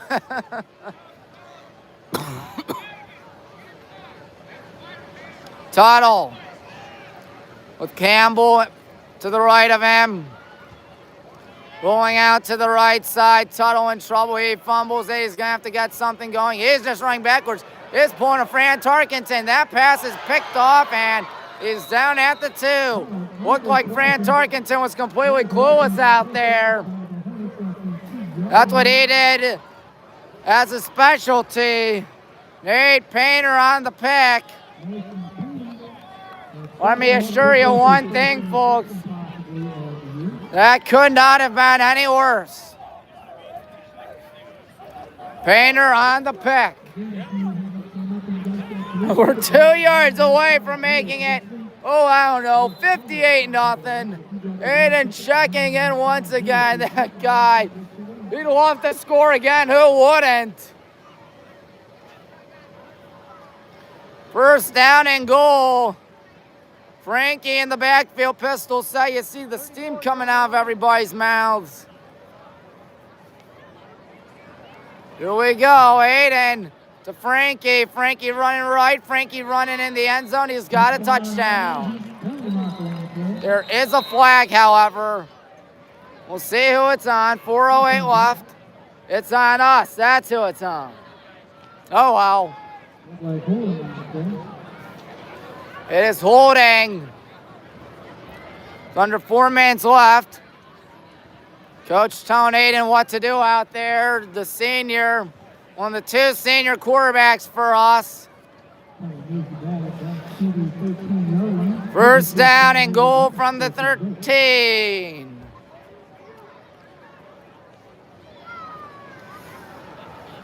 Aiden. He's got Frankie on the right of him. Close to your screen is number 34, Bryce Boggs. As Anthony, no, Aiden's going to keep this one up to 10, 9, 8.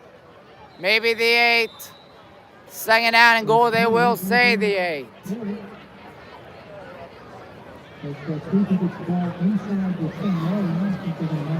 Second down and goal for the good guys. Aiden staying out there. I'd keep Aiden out there too. After all, it is senior night. I mean, yeah, as much as you'd love to see Johnny out there, give Aiden his glory. Dude transferred from Revere last year, and he has had a lot of fun here at Highland. I'll tell you that. Second down, goal. Pistol.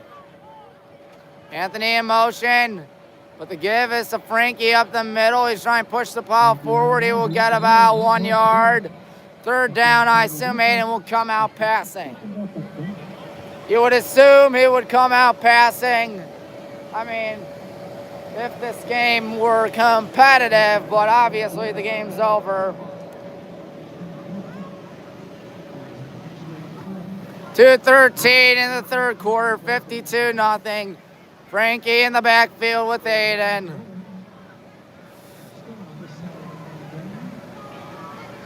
Shotgun, I believe. Aiden's going to sweep one to the left side. Anthony DePompe is being dragged and dragged down at the 8. Fourth down and goal. Obviously, you don't care. Once again, I know you might say, well, the backups aren't doing good, but you got to remember the backups are always going up against the starters. All season long for us. And this is how it's been, including tonight. Carson Kwiatkowski out of the hold of what looks to be number 7, Jake Weber. Dan Miller snapping. 82 seconds left. Once you know what happens is here's the snap, and Carson Kwiatkowski got it. So he'll have a happy senior night. He drilled a field goal. 55-0. Holy cow. Fans are filing for the exits, lest, of course, you're a student. I mean, why would you stay when it's cold and it's a 55-point shellacking? My goodness. See some of the band members making their way back. That was quick, their turnaround for the Glow Show. Very quick.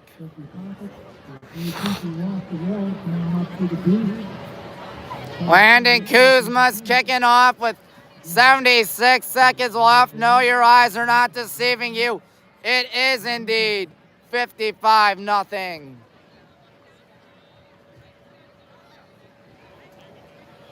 Obviously, the Good guys could have sleepwalked our way to the win, and we still would have had a running clock. I think we did sleepwalk our way through that game. I really believe we were sleepwalking all night. Landon lets one fly high up in the air, gonna be picked up by number 4, that is Mustafa. And now he's gonna reverse it towards the left side up to the 10, 15, 16. Number 8, Giovanni Tuttle, who's been playing quarterback all night with 49 seconds in the third quarter.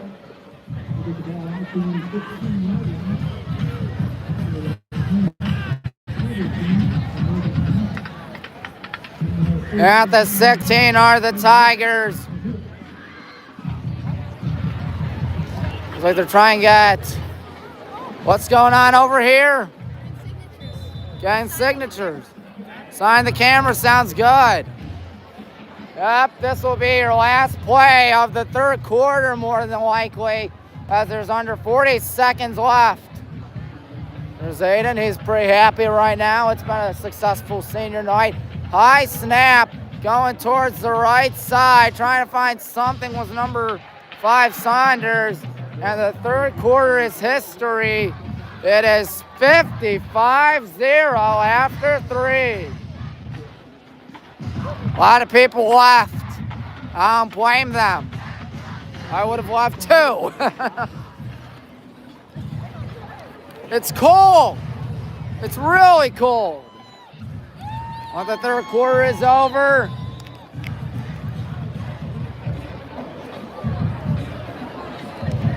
Jimmo's got his 4s up. Jimmo and Dan have their 4s up.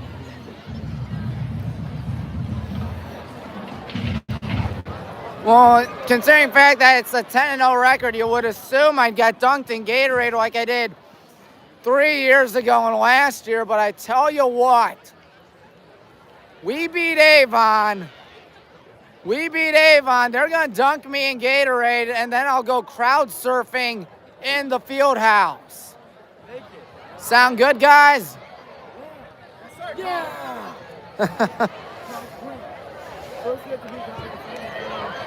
Well, it's over. 55-0.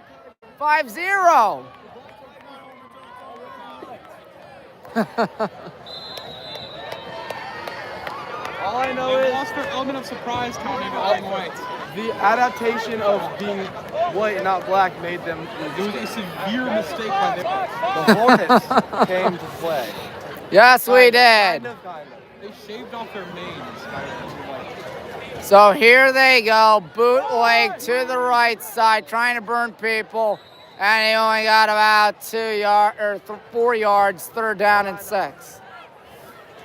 Giovanni Tuttle has been in for a very long night tonight. That dude can only pray that these next 11-24 go by swiftly. Tommy, Yes. I'm mad because my Clash won't load. Your what won't load? My Clash Royale. Oh. I remember playing that game as a kid. When you got to be my age, you don't get to play too many games on your phone. Yo, in the great words of Nathan Meisner. Third down, bootleg, left side, trying to pick up the first, and I think he's a little short.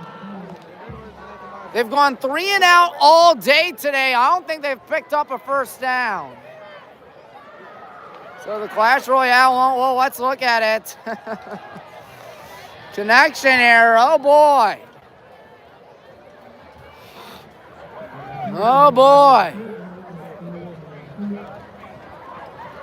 4th down, 6, they're gonna go out guns a-blazing. The Tigers. Tuttle and shotgun, he's got what, 54 out there, Vincent Lambus. As a running back, might be like the fridge out there, and the fridge is going to pick up a first down. That's basically the closest thing the Tigers will get to a touchdown tonight.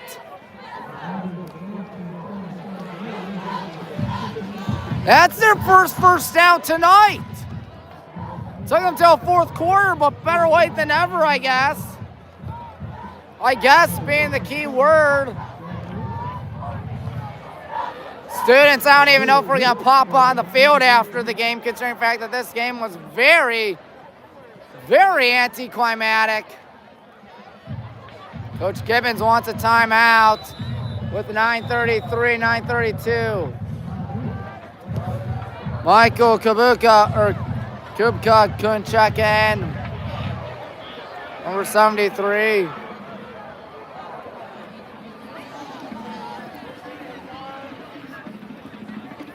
So we'll be marching out here tonight. In the dark, it'll be the annual Glow Show. 9:32 in the ball game. Yes, Logan. Mr. Marquette, Glow Show tonight. You know, the Highland band did good. The Cuyahoga Falls team Yes, did they good. did. The Highland football team did really good. Cuyahoga Falls football team, not really. They're working on it. Yep, I tell ya, the Glow Show's tonight. I'm looking forward to that. It's gonna be a good glow show. Yes, I love the Glow Show. I remember my senior year, we didn't do the Glow Show till the playoffs because it rained senior night. It was really bad weather, right? Yes, I remember playing spike ball with my buddies that night, and then the next night going here and announcing the game. Thank you, Mr. Marquette. First down and 10. He's passing. He may not get this off. He's flushed out to the right. He's hit, and he's out of bounds after losing about maybe 3 yards, 2 yards, 9:10 left in the ball game. Second down and 12, 9 minutes now.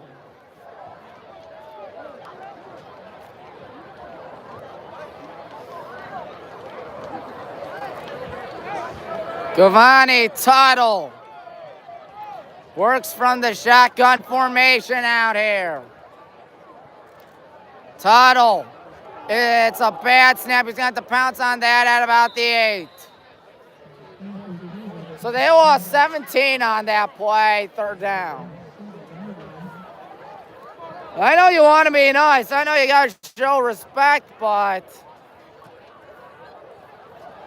this has just been... I know you're supposed to be nice and impartial. 55-0, when the Tigers have really been going backwards and spinning their wheels all night long. Can't really say too much positive stuff.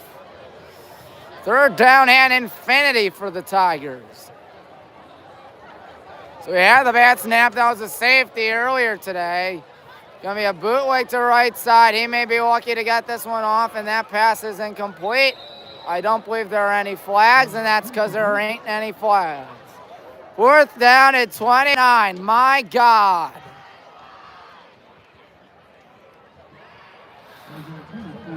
Again, the Cuyahoga Falls Marching Band is the highlight of the game. Well, they spent 5 seasons playing in the Suburban League American Conference, never once winning a game. That's pretty rough. I believe that's Ben Radigan returning it, praying for a good snap here. It goes right to him. No need to rush it. Ben's just going to fair catch this baby. Good catch. 7:05. If I'm Mike Gibbons, I'm half tempted to just kneel it out. That's just me speaking. That's Landon Kuzma for you folks. 7 minutes, 5 seconds. It'll be our third shutout of the season. It looks like Johnny's out there. Here's Johnny. Levi Clark in the backfield. Levi's only a freshman.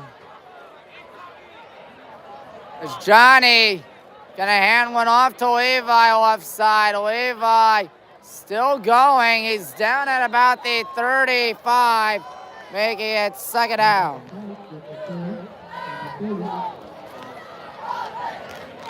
Second down. 6 to go, 6:25 left to this baby's history. Johnny tells the gang what to do. We'll see more Johnny Prucha next season, I would assume. Unless, of course, someone emerges as quarterback. We'll see in a matter of time. That's the thing. Man in motion. And Johnny's keeping this one up the middle. Johnny goes down at about the 31-yard line. The sweep would have gone to number 17, Nate Painter. Third down. Third down and 2 with 5:40 left in this football game.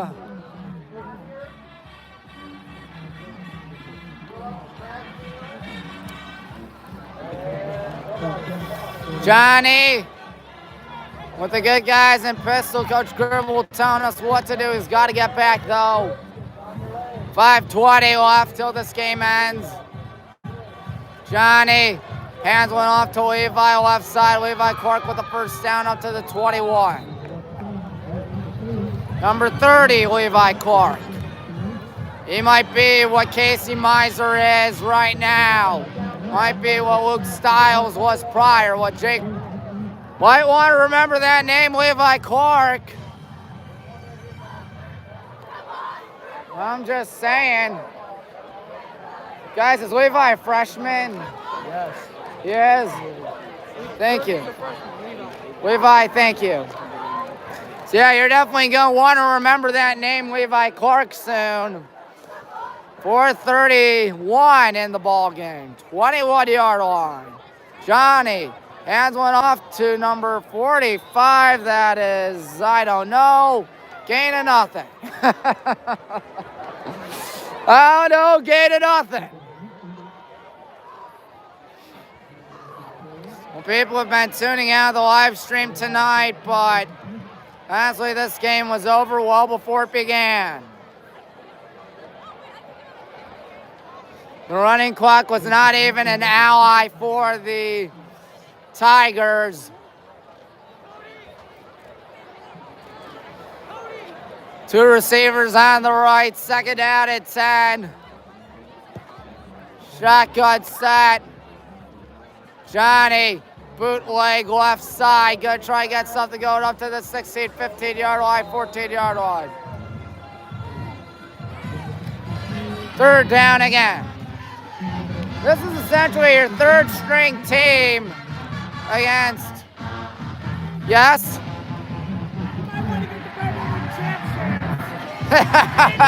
22nd time. Your Hornets are league champs for the second time since 2023. And Third time in the last 4 years, too. fifth overall. Since 2008, 1979, 2001, 2008, 13, 22, 24, 25, that's 7. 7, but 5 since the start of the Mac Cubs era. Oh, yes. 2008. Hold on. There is a flag. It really does not matter. No, it does not matter one bit. What? I didn't see the video last week. It's on YouTube somewhere, I'll tell you that. Be sure to tune in. So who's out there taking the snap? It's Johnny. Good talking with you, Logan and Nolan. Johnny just taking his time. 12 on the play clock. Coach Jordan talking things over with the good guys. We gotta hurry. 3 on the play clock. Johnny Prucha. He'll pass here, and he's gonna fire one deep. It is a phenomenal catch. Turns the corner and scores. Touchdown. Wow.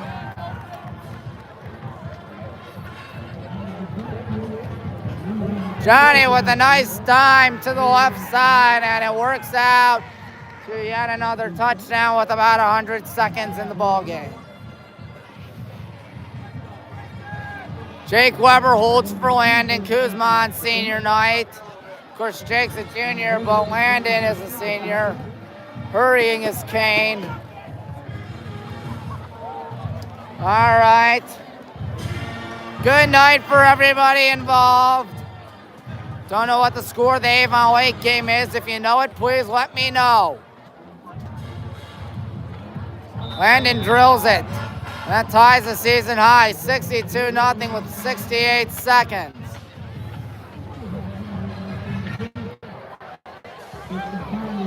Don't you love being 10-0? I do. I love being 10-0. Those guys will agree. Being 10-0 is awesome.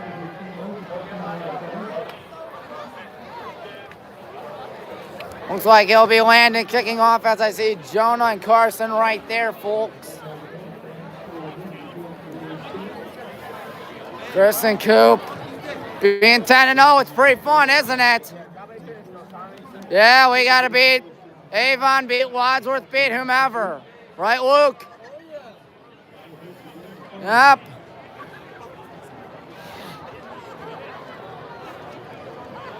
Not much, Miss Warney. How are you? Same. It's cold, though. I'm okay with this jacket. Yeah, I had to wear the senior shirt because otherwise the parents would have gotten upset at me. Landon will kick off with the 1 minute left, making sure both sides are ready. 62-0, Landon Kuzma lets one go. That ball going to be caught as a fair catch, 49 seconds left. This will be your last play of the game. So students will pop on the field, as you might expect, after a thorough beatdown. Landon having himself a good day today. Question isn't who's having a good day. The question is who's not. And I tell you who's not. The Black Tigers on the other side. Dan, I'll get you. 10-0. Next is going to be the playoffs. We got next week off. Then we take on either 8-9 or 7-10, depending on the Avon Lake score. They're not going to kneel it out. They're not going to take the dignity kneel down. Again, give Falls credit. They didn't chicken out. They didn't back out of this football game. They decided to play, unlike Barberton. I know it wasn't what they wanted, but that's just how it is.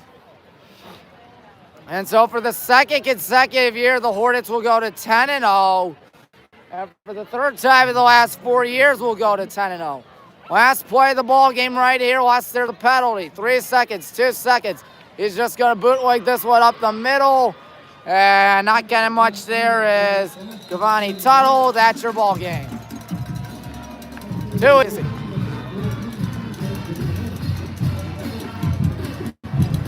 Well, we're 10-0 again, ladies and gentlemen. What else is new?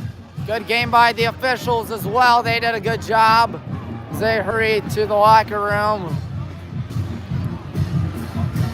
62-0, Coach Kevin Pask has to prepare for next season. His team not going to make it to the Division II Region 5 tournament, but they will be playing for the Metro Athletic Conference starting in 2026, and we can only wish them the best and better luck in the Metro.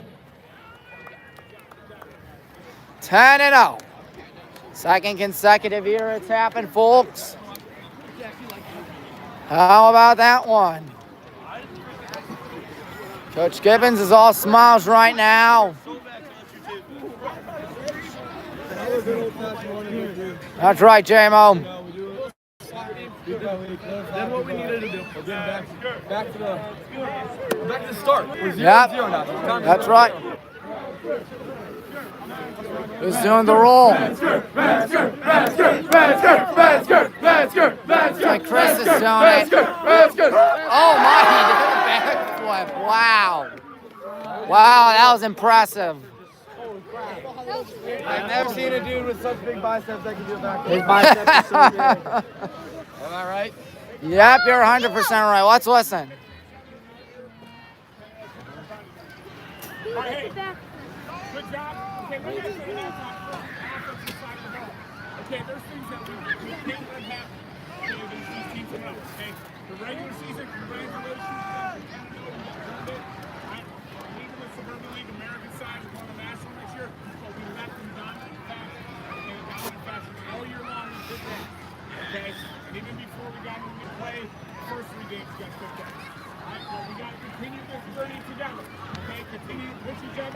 to get better, to work harder and harder and harder. Because guys, listen, the talent is here to get it done. Okay, so like that's how I see that is like we poured everything we had into this because the talent's here. We can do it. Okay, understand that we can do it. One day at a time. We got to get better. Next week's a bye week. Okay, but we're not going to use it just to, you know, stick to the week. We're not going to get better. We're trying to get better and be smart, take care of our bodies, right? Freshen up, whatever. But we're still going to work to get better. In 2 weeks we come back on this field, it's going to be the real deal, right? Talk about a halftime. We don't come out ready to play, that's it. See, that's it, all right? So we got to take care of business, come out with that killer mindset right away, right out of the get-go. Okay, enjoy this, you guys deserve it, let's go. Not only guys, let's get working on it.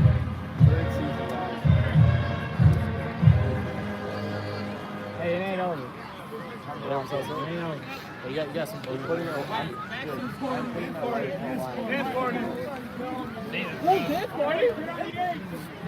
It looks like we're going to take a picture out there, folks. 10-0, third time in the last 4 years. That is mighty unbelievable.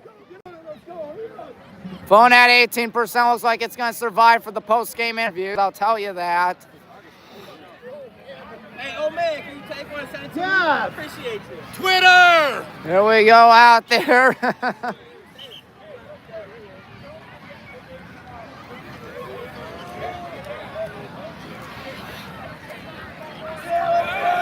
10-0, that's right, Avon is tomorrow. 10-0, a very anticlimactic 10-0, if I were to say so myself.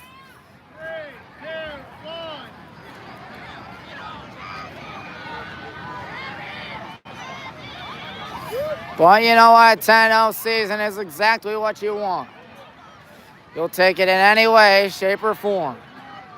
Two's up for back-to-back conference championships. As Coach Gibbons pointed out during his speech, we're going to the national side next year.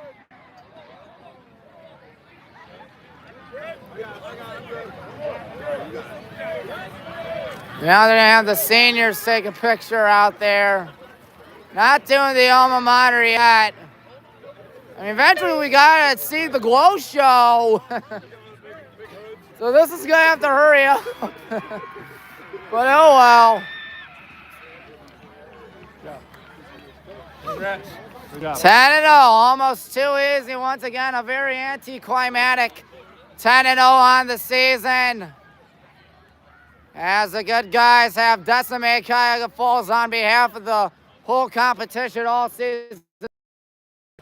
The one thing that's going to be on our minds is conditioning. We haven't really had to play a second half all season long. That's going to change come in the postseason. Do you know what the score of the Avon Lake game is? No. All right, thank you.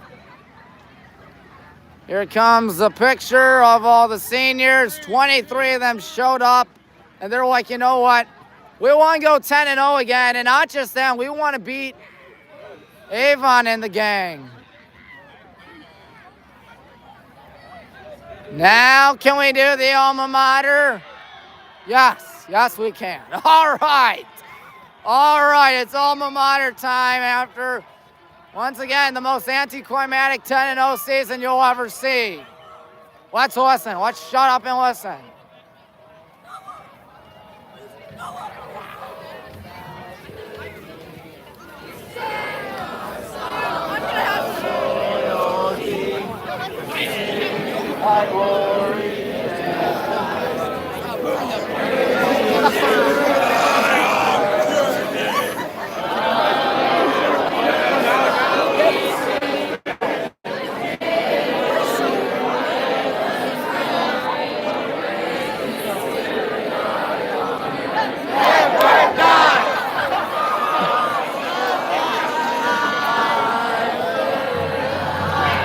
Well, very synchronous alma mater, if I were to speak for myself.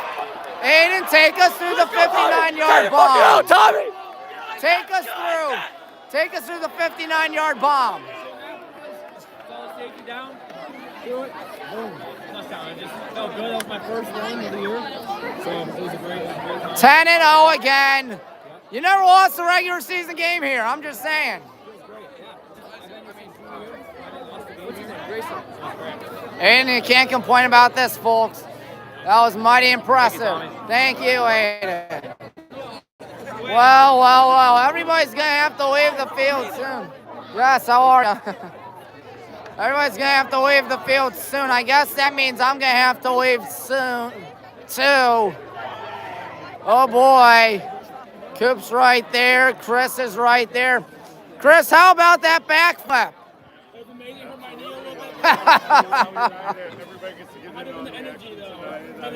10-0 again. As I was saying, very anticlimactic, but you know what? We'll take it. 62. Exactly, and giving up very little. Yes, Ava, that was one phenomenal game last night. Thank you for making my life easier. You guys make my life way too easy. Got like 3 minutes and they're shutting the lights off. 3 minutes so they turn off the lights. Luke had himself a dandy. Nick, Jake, we're 10-0 again. How do you describe it?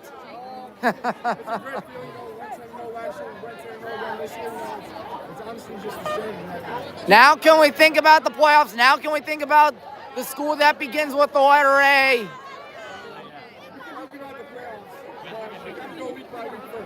Sounds good, Nick. Sounds good, Jake. Thank you. Wow, what a night here in good old Granger where the good guys have won it big time, 62-0. Woo! Almost too easy. The lights will be turned off in a couple of minutes. We're going to say good night, but first we got to find Mr. Gibbons, who's somewhere around here, I'll tell you that. I'll tell you that he's somewhere around here. See Mr. Bailey right there in the brown snow hat. It's cold tonight, I'll tell you. One thing and one thing only, it's cold. I've told you like 100 things tonight because it was a very eventful game for us. Very depressing for the Tigers. Hey, you guys did all the work. Well, if it isn't Mr. Gibbons after another 10-0 season, how about that? Oh.